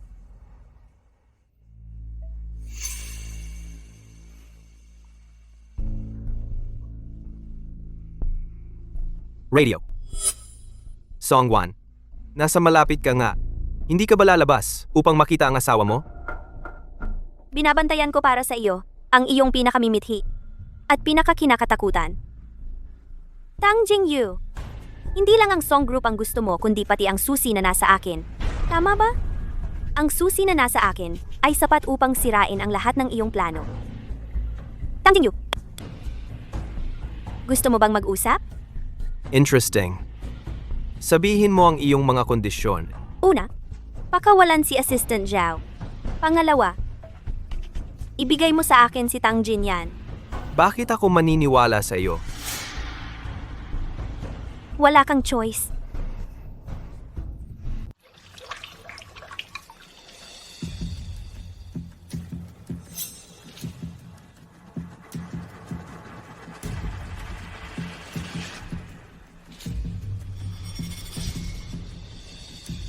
Songwan, nasaan ang bagay? Hintayin kong makumpirma na ligtas si Tang Jinyan. Malalaman mo rin.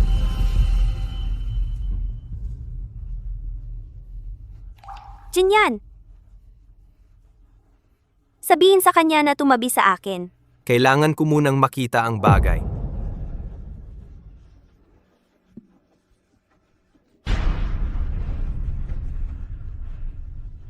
Wuye, ito ang susi, pero kailangan i-decrypt. Bitawan mo. Ayos ka lang ba? Ate, muli kitang nakita. Napakaganda. Nasaan ang password?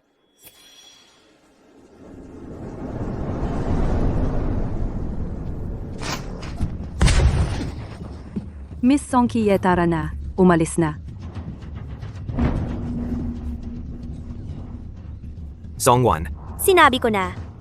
Kapag ligtas na tayo, ibibigay ko sa iyo.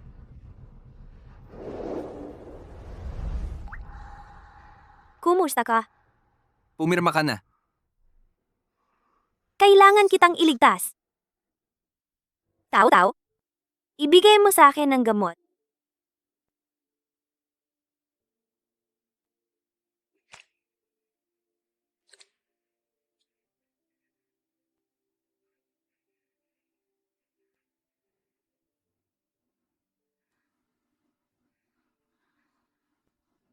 Magpadala ng sulat kay Tang Jingyu.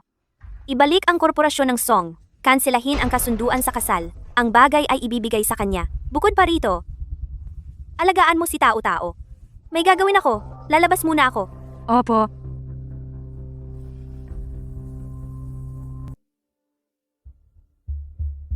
Ginoong Tang, si Songwan ay talagang nagloloko. Tingnan niyo ang magulong ito na ginawa niya. ang problema sa utang ng lahat ng stocks, naresolba ko na. Iayos ang lahat ng taunang ulat ng pamilya Song at dalhin sa aking study room. Si.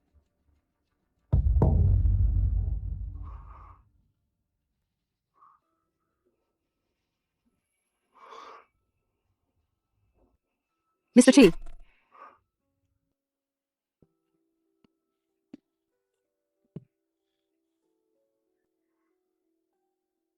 Nasaan si ate?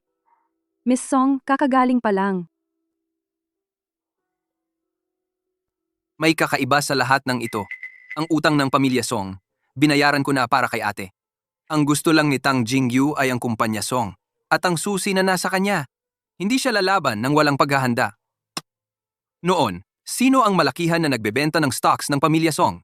Siguro ang pinagkautangan ay hindi si Tang Jing-yu. Alam lang niya ang mas maraming detalye. Tayo na. Mr. Chi? Hanapin si Chu Xianchen. Pero kakagising mo lang at napakahina mo pa. Mr. Wu, ito ang mga dokumentong galing kay Songwan.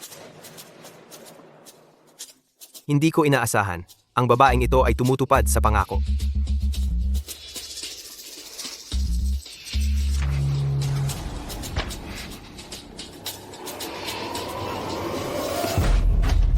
Nagsasamantala.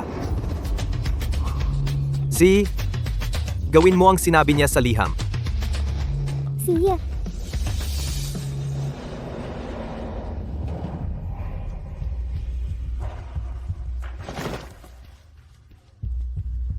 Bakit hindi ka namatay? Alam ko, si Song Wan ang nag-utos sa iyo na ibenta ang stocks at linisin ang lugar. Pero nakaligtaan mo ang isang mahalagang tanong.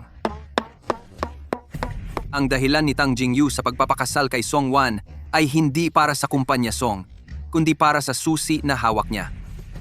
Matutulungan kitang makaalis ng ligtas. Ang kondisyon ay, dapat mong sabihin sa akin kung sino ang tunay na pinagkautangan ng ama ni Song Wan. Paano mo nalaman? Mas marami akong alam kaysa sayo. Sabihin mo, sino ang nag-set up kay Tang Jingyu? Ang pamilyang Tang, Aling sangay? ang iyong sariling ate, Tang Jingshu. Ano? Ang aking sariling ate? Si ate. Ano ba talaga ang balak niya?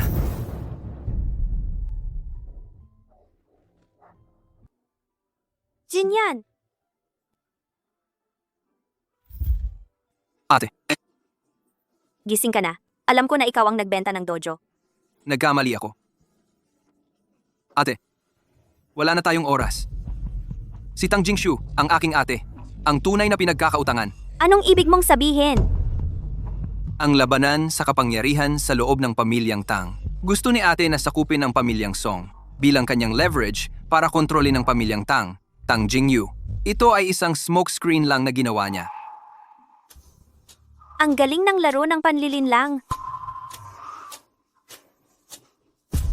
Dahil ito'y tungkol sa labanan ng kapangyarihan, kailangan nating hanapin ang kanyang tunay na kaaway. Tanging si Tang Jingyu ang kanyang kaaway. Kung gayon, may halaga pa siyang magagamit. Ano?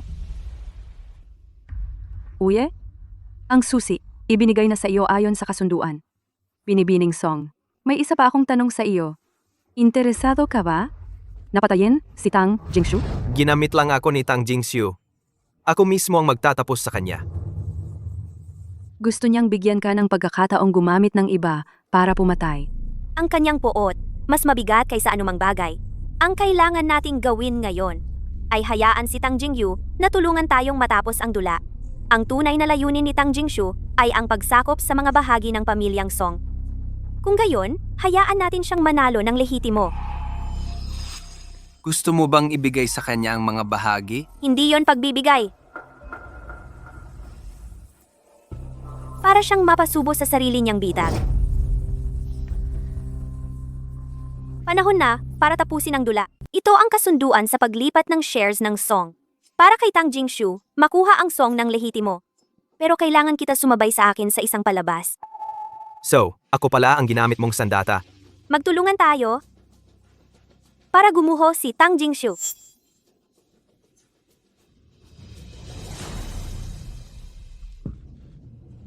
Ate, hindi ka naman pumirma ng bagong kontrata, di ba? Wala. Nakipag-usap lang ako sa isang deal. Ngayon, si Tang Jingshu ang pinakamalaking kalaban natin.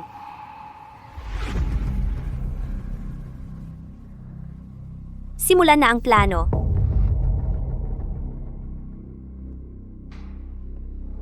Sa wakas, natauhan ka na. Panalo ka. Pwede kitang pakasalan. Pero may isa akong kondisyon. Si Tang Jinyan, dapat tuluyang mawala. Ayaw kong sa buhay ko magkaroon ng bahid. Walang problema. Hindi ko naman talaga gusto ang kapatid kong ito. Tama na. Tigilan mo na ang pag-arte. Hindi pa alam ni Tang Jingshu na nagbaliktad ka na. Ang balita na nasakop mo ako ay mabilis na makakarating sa kanya. Gusto ko sa pinakamaikling panahon. Sakupin mo ang Song. Bakit? Si Tang Jingshu ay naghihintay ng pinakamagandang pagkakataon. Kailangan natin siyang lokohin.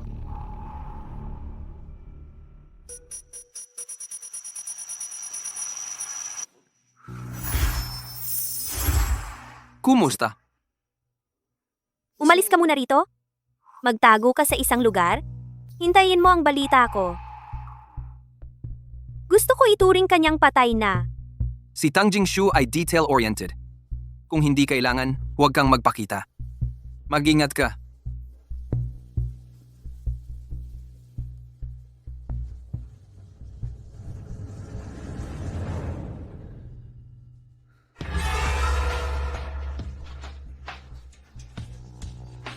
Hoy, Wuye. Tapos na. Bagsak na ang presyo ng shares ng Song. Sabihin mo kay Tang Jingshu, handa na ang pagkakataon. Siya.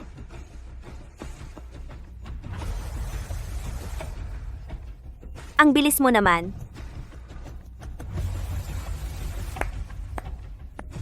Sa wakas, patay na siya. Hindi ka ba pupunta para magpasalamat? Sa fiancé mo? Kaya gusto mo akong, paano ka pa sasalamatan?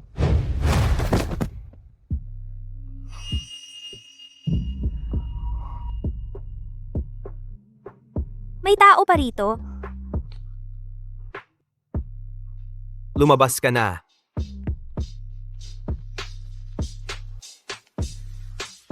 Napansin ko na talagang kawili-wili ka. Kung gayon, gawin nating totoo ang kunwari. Tama na muna. Ang walang puso mo naman. Siya, dapat, mag-ulat sa kanyang amo.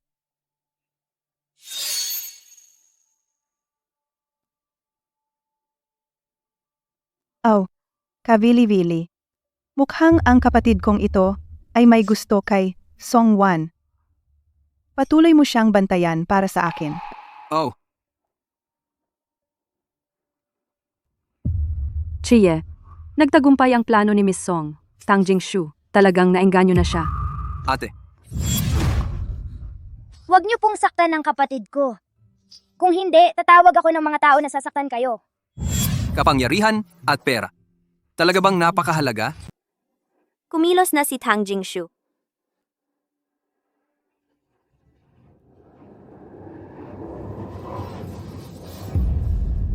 Kumilos na si Tang Jingshu. Kailangan mo ba ako pang tulak? Hindi na. May paraan ako. Pahiram ako ng pera. O kaya ipahiram mo sa akin ang Grey Shadow Agency. Anong gagawin mo? Malalaman mo na lang sa tamang panahon.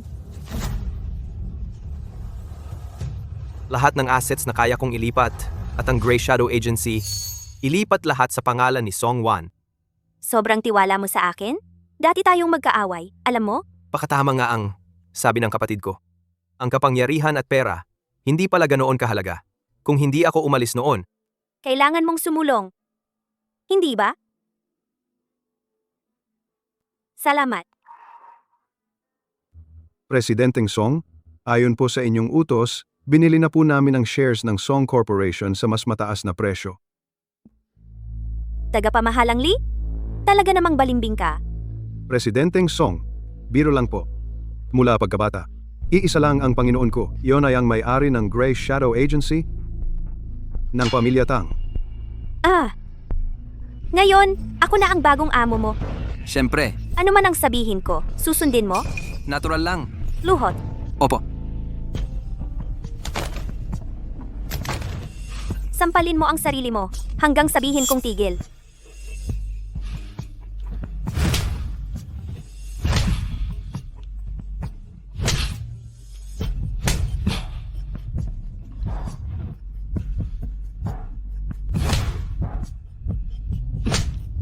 Ate, Tingnan mo agad, may galaw ba si Tang Jingshu? Opo. Tulad ng inaakala ni Amo Song.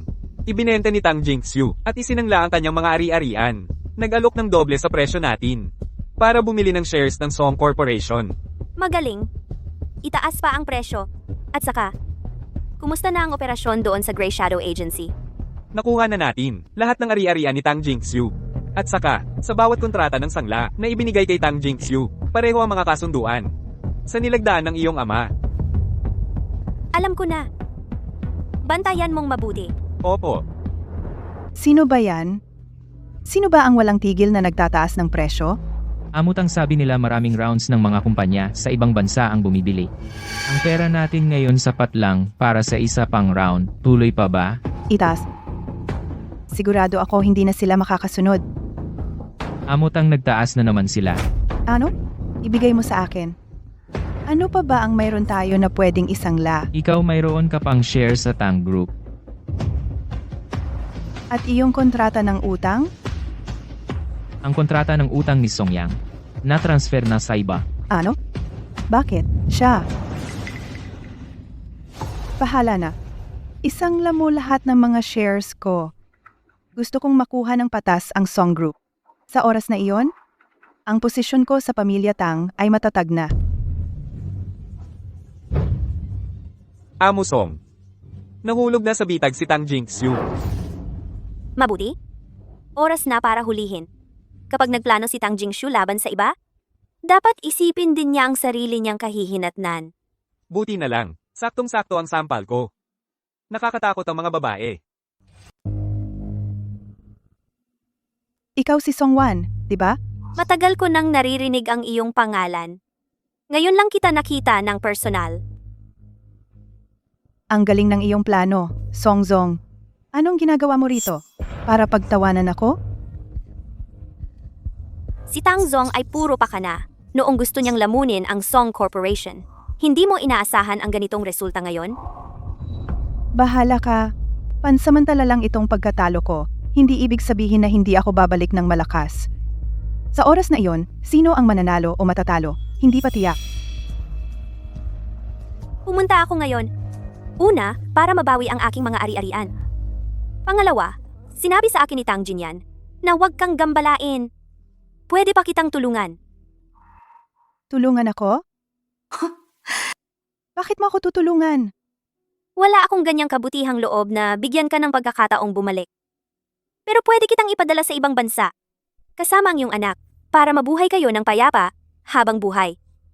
Paano mo nalaman? Tingnan mo ang sarili mo. Ang hirap ng buhay mo. Araw-araw kang nagpaplano. Sa pamilyang Tang, kung saan isang maling hakbang. At matatalo ka, hindi ka ba napapagod?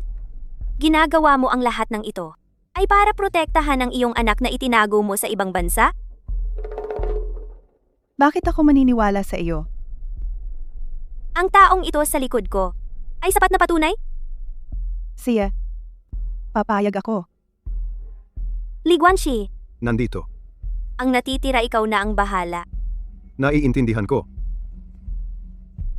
Sandali lang.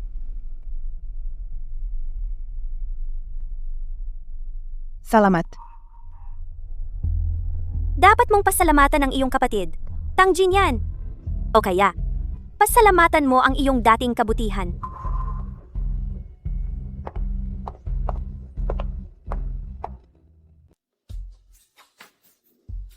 Hindi ko akalain na napakabait mo pala. Pwede mo pa siyang palampasin? Salamat sa pagpapahiram ng pondo at ng Grey Shadow Agency sa akin. Kung hindi ko rin ito magagawa. Kahit sa maikling panahon, imposible. Hindi na kailangan. Kahit wala ako, kaya mo rin ito. Naniniwala ako sa'yo. Ibinalik ko na sa iyo ang pera at ang agency. May utang loob ako sa iyo. Wala kang utang sa akin. Tumulong kang pabagsakin si Tang Jingshu. Sayang nga lang, wala na akong ganang mag-agawan pa ng mana.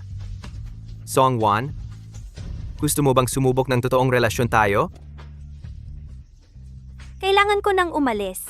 May naghihintay sa akin.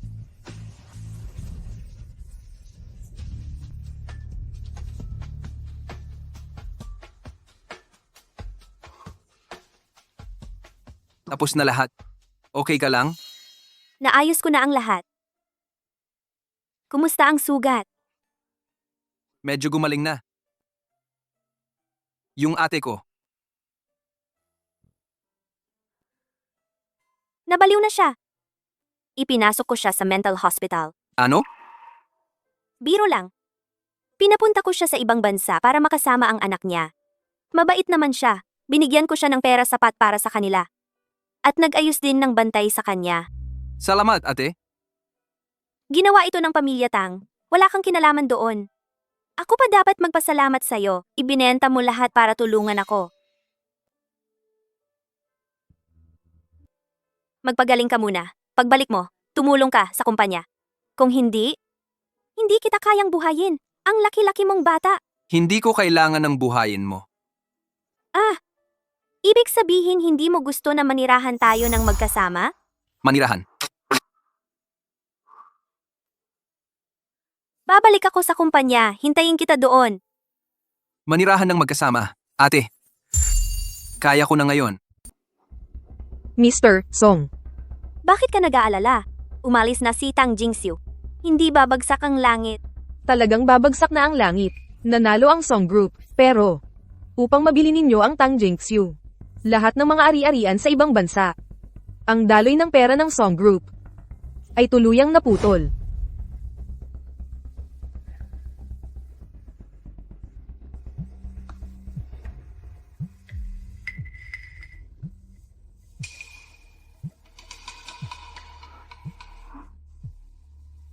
Iabot mo ang cellphone.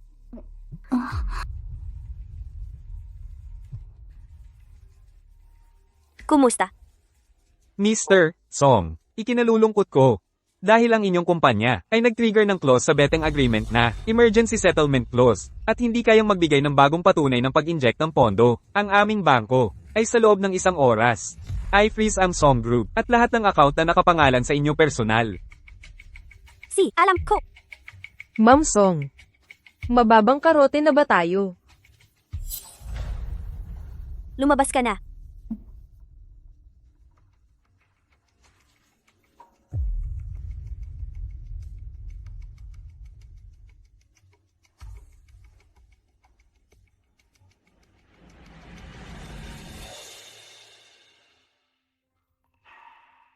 Walang problema. Pwede akong pumunta sa dojo para lumaban ng boxing. Ako ang mag-aalaga sa'yo. Ikaw ang mag-aalaga sa akin? Mahal ako. Kahit mag-boxing ka habang buhay, hindi mo ako kayang buhayin kahit isang araw. Ate, kaya ba? May isa pa akong paraan.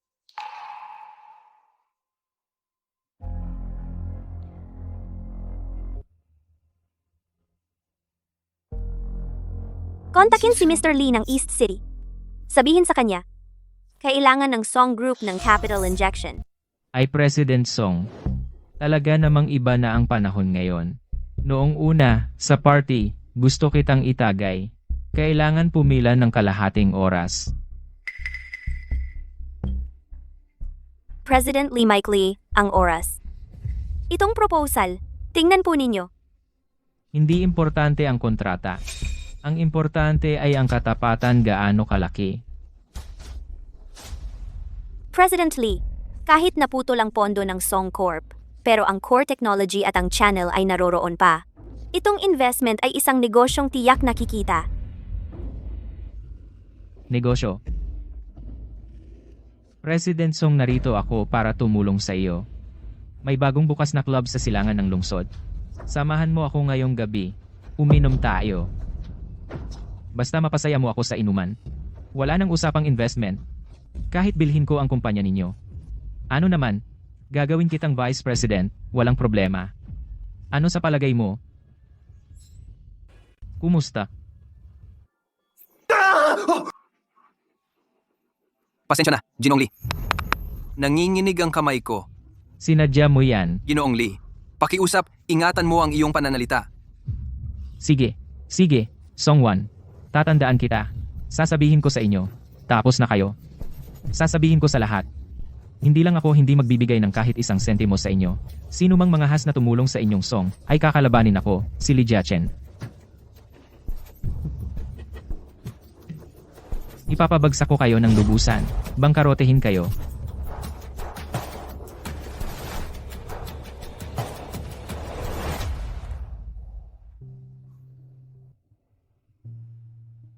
Ngayon, wala na akong lahat.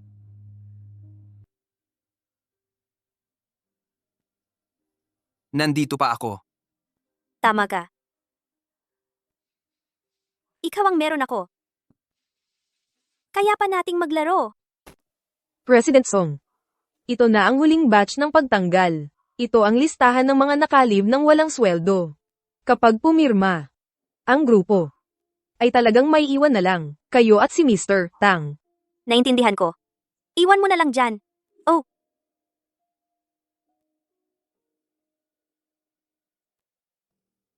Tang Jing yan. Ah. Binabati kita? Na-promote ka. Ano?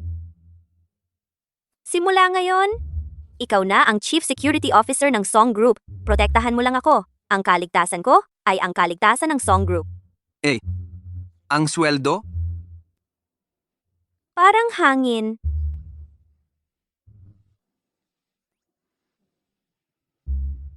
Parang hangin din. Paano mo ako babayaran? Paano mo gustong bayaran? Kung gusto mo, bayad sa halik.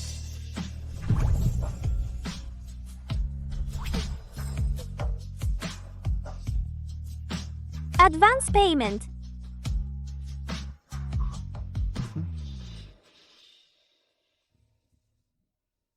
Tama. Bukas, magkakaroon ako ng board meeting. Hindi naman siguro ito lang ang damit mo? Ano sa tingin mo, ate? Ibinigay ko na sa iyo ang buhay ko at yaman ko. Sa bahay ko, may mga naiwan na suit at gown dati. Kung hindi, Balak mo bang isuot ko ang damit niya at samahan kitang gumanap ng Temptation of the Homecoming? magtiis ka na lang. Ha? Mahal. Ano ang tawag mo sa akin? Mahal? Ngayon lang. Nasaan si Song Wan? Ang pera ng kumpanya, lahat ay inubos niya. Ngayon, kami pa ang sisisihin. Narinig ko na ang pamilya Tang ay bumagsak. Pero nasaan ang pera natin? Bumagsak din ba ang pera?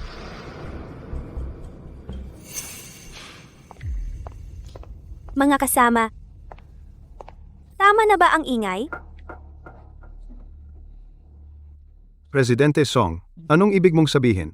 Ang libro ng kumpanya, wala ng laman. Kung gayon, ang ating mga bahagi, para na lang basurang papel. Ngayong araw na ito ay, para sabihin sa inyo, ang Song Corporation ay magre-restart na. Research? Saan magre-research? Sa iyong posisyon bilang Chief Security Officer. Kung gayon, ako, sapat na ba ako? Presidente Xu. Van, matagal na hindi nagkita. Chu Xianchen, bakit ka nandito? Salamat sa iyo. Habang nasa bilangguan ako, nagbigay ako sa prosecution para mapatumba si Tang Jingshu ilang mahahalagang ebidensya. Ito ay malaking kontribusyon. Matapos ang muling paglilitis, si Ji Chu dati, ang ginawang pekeng testamento, ay pinilit ni Tang Jinggyo na may mga komplikadong dahilan. Kaya, inaprubahan ang parol. Naku, narinig ko na ang Song Corporation ay lubhang nangangailangan ng pera sabay inikot ko ang lahat ng mga shareholder na nagbenta ng lahat ng basurang stocks. Lahat ay inipon ko. Kaya mula ngayon, ako na ang iyong pinakamalaking kasosyo at higit pa ang inyong pinakamalaking kasosyo. Presidente Song, mayroon pa kaming gagawin. Uuwi na muna kami.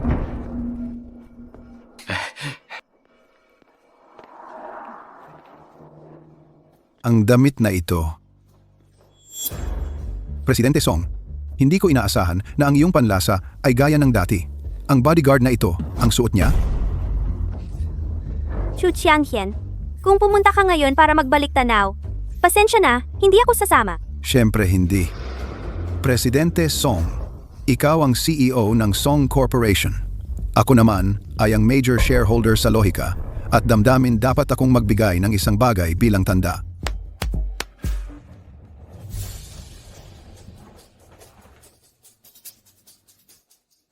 Alam ko, ngayon kulang ang pondo ng kumpanya. Ito sa personal kong pangalan. Vihia Ak Arturo. Ibinibigay ko sa iyong team, Presidente Song. Kapatid, mula ngayon magbihis ng disente. Alis na ako.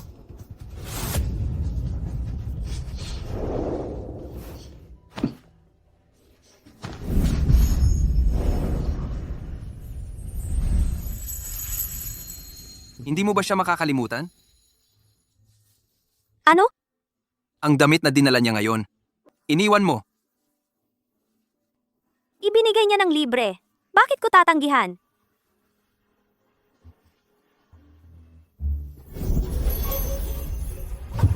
Hindi ka ba nagseselo sa isang taong natalo mo?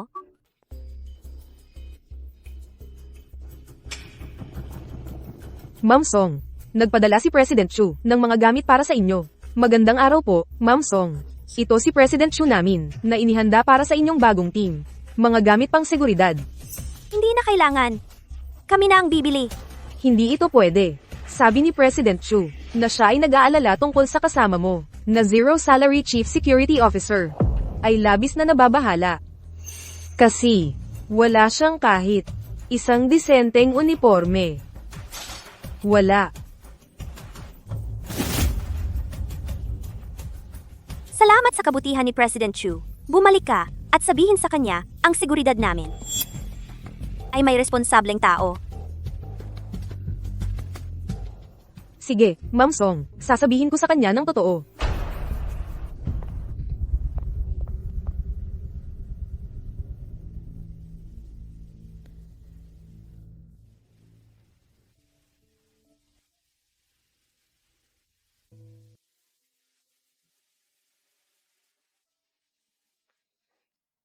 Director Tang.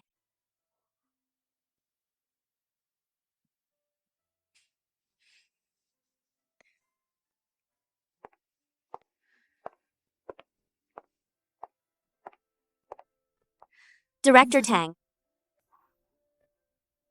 Bakit? Inspeksyon ng seguridad. Sumunod ka sa akin.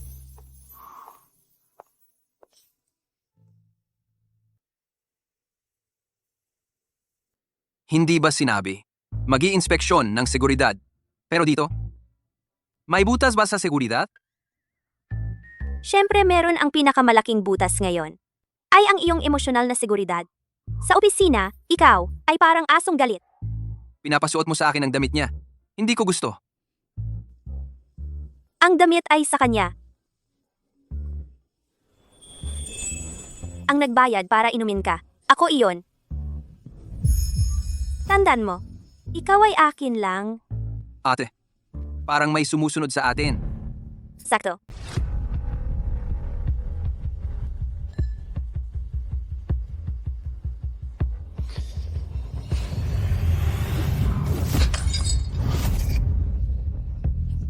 Song 1. Pumunta ka talaga dito, mag-relax sa ganitong lugar.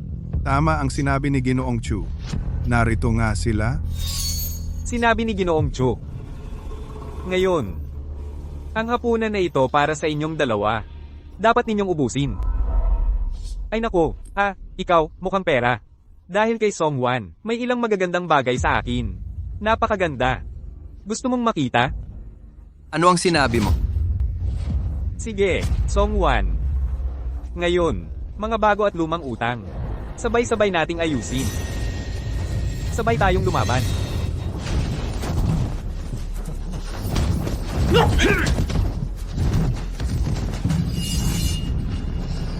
Ate, Luhot ka.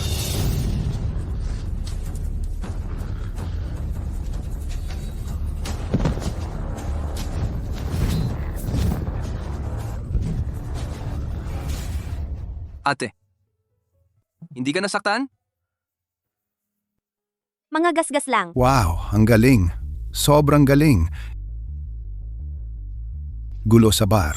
Iniligtas ng binata ang dalaga. Pumatay gamit ang takong. Ang galing. Galing. Bakit ka nandito ulit? Tang Jinyan, alam mo ba kung ano ang ginagawa mo ngayon? Gumamit ka ng dahas laban sa mga ordinaryong tao. Kung sasabihin mong ibibigay ko ang video na ito sa mga tagapagpatupad ng batas, ano ang magiging desisyon nila? Ito ba ay self-defense? Oh, away lang? Ha ha ha ha.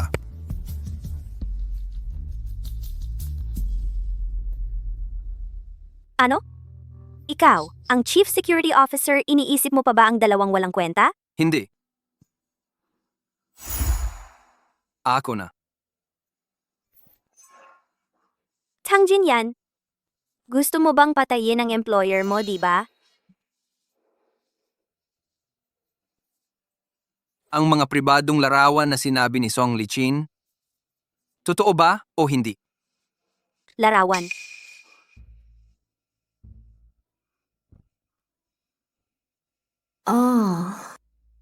Sabihin mo, totoo ba o hindi? Paano ko malalaman? Baka sa edad mo mga larawan na hindi mo dapat makita.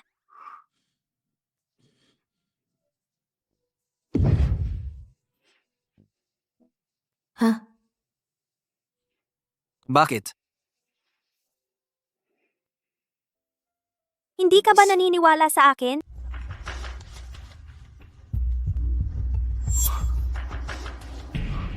Anong nangyari? Tingnan mo mismo.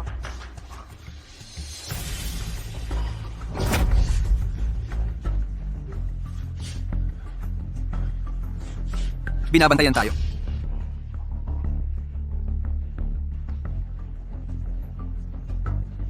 Chu Qianhian, 1-1. Natanggap mo ba ang regalo ko? nasa bahay ko ka. Naglagay ka ng kamera. Bahay mo? 1-1. Huwag mo kalimutan. Dati akong may-ari dito. Gusto ko lang. Protektahan ka palagi. Ano ba talaga ang gusto mo? Ano ba ang gusto ko? Van, wala akong problema sa nakaraan mo. Yung masamang bodyguard mo, hindi siya bagay sa'yo. Layuan mo siya. Bumalik ka sa akin. Chu Xianchen, baliw ka ba? Balif ako. Binibigyan kita ng pagkakataon. Kung hindi ko ginagarantiya. Ang mga larawan at video na ito ay maaaring maging headline ng balita bukas. Ang CEO ng Song Group at ang kanyang lalaking bodyguard sa opisina at sa kwarto.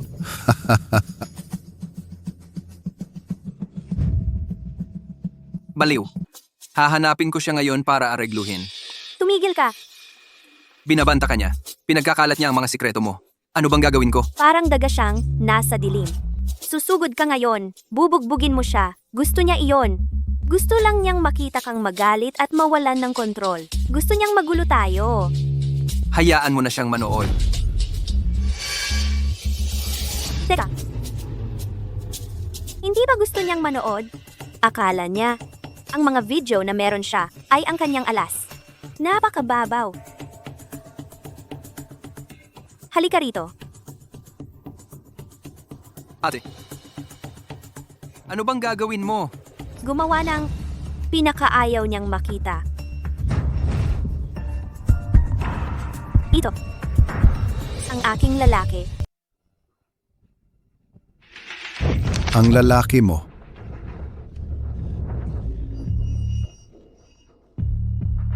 Pinilit mo ako. Hindi ba gusto mo siya? Akala mo ba sobrang sweet kayo? Kaya, ang video, ipapadala ko lahat sa media. Ipapaalam ko sa buong mundo. Ilabas mo. Ilabas mo.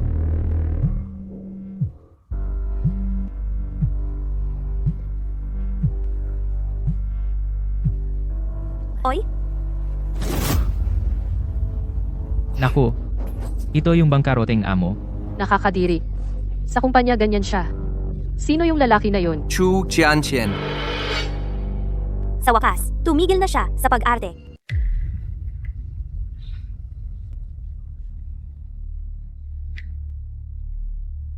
Mga kaibigan, Chu. Presidente Chu, bakit ka nandito? hindi ko ring inaasahan.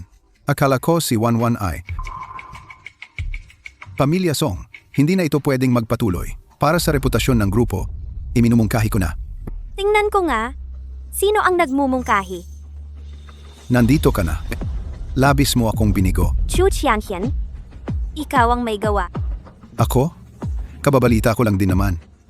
Paano mo nagawa kasama ang security mo? Tumahimik ka! Nakita na ninyong lahat. Ang kalagayan ng pag-iisip ni Presidente Song ay hindi na siya kayang mamahala ng kumpanya. Formal kong iminumungkahi na alisin siya sa pwesto bilang CEO.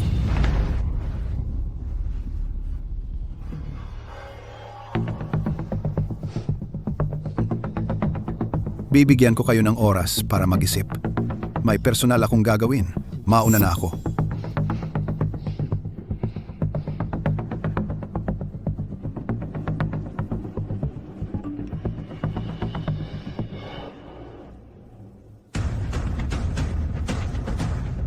Ate, ano iyon? Wala? Bantayan mo sila. Lalabas ako saglit. Sige.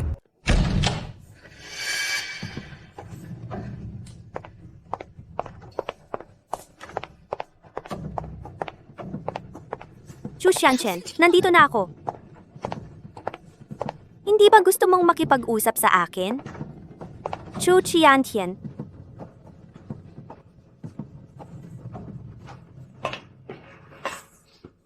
Ikaw ay nagmamalasakit pa rin sa kanya. Song, 1. Bumalik ka sa akin. Ibibigay ko sa iyo ang lahat ng akin. Magsimula tayo ulit? Inagaw mo ang aking kumpanya. Sinira mo ako. Nawasak ang aking pamilya. At gusto mo pa akong bumalik sa tabi ng baliw na tulad mo? Song 1. Ginawa ko ang lahat para sa iyo. Ngunit ikaw, sa harap ko, hinahalikan mo ang tangang iyon. Kung kanino ako, ay wala ka ng pakialam. Kung hindi ko siya makukuha, walang sinuman ang makakakuha. Sige, atake. Song 1. Buti nga sa iyo. Tigil! Sino ang maglalakas loob na saktan siya? 1-1? Jin yan. Lalabas ako sandali. Si.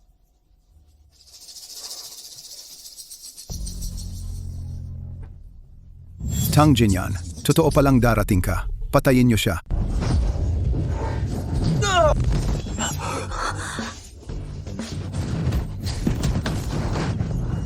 Peste.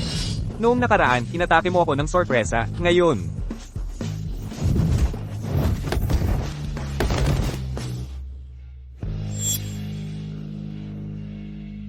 Hindi mo dapat pinost ang mga video na iyan.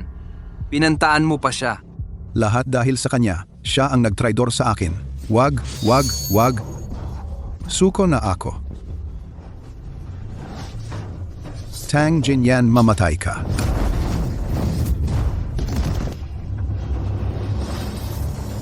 Chu Xianchen, ako ang kalaban mo. Bakit ka napunta rito? Ako ang Chief Security Officer mo.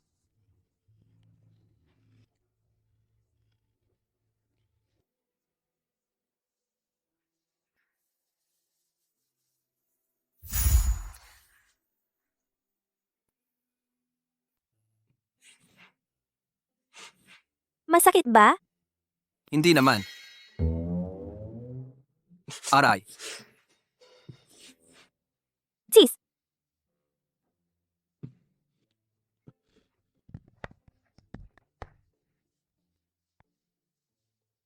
Van. Wala pa rin akong anuman. Kumpanya. Walang laman. ano? Director Tang, magre-resign ka ba? Hindi. Van. Wala pa akong pambili ng singsing. Pero gusto kong gamitin ang aking pangangalaga kapalit ng iyong buong buhay. Gusto mo ba akong upahan ng panghabang buhay?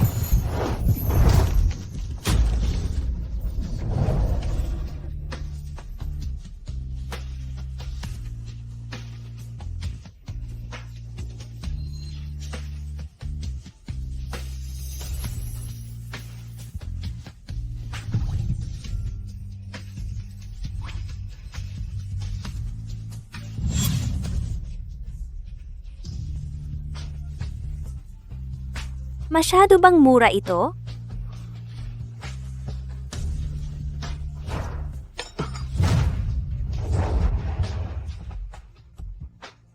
pero pumayag ako.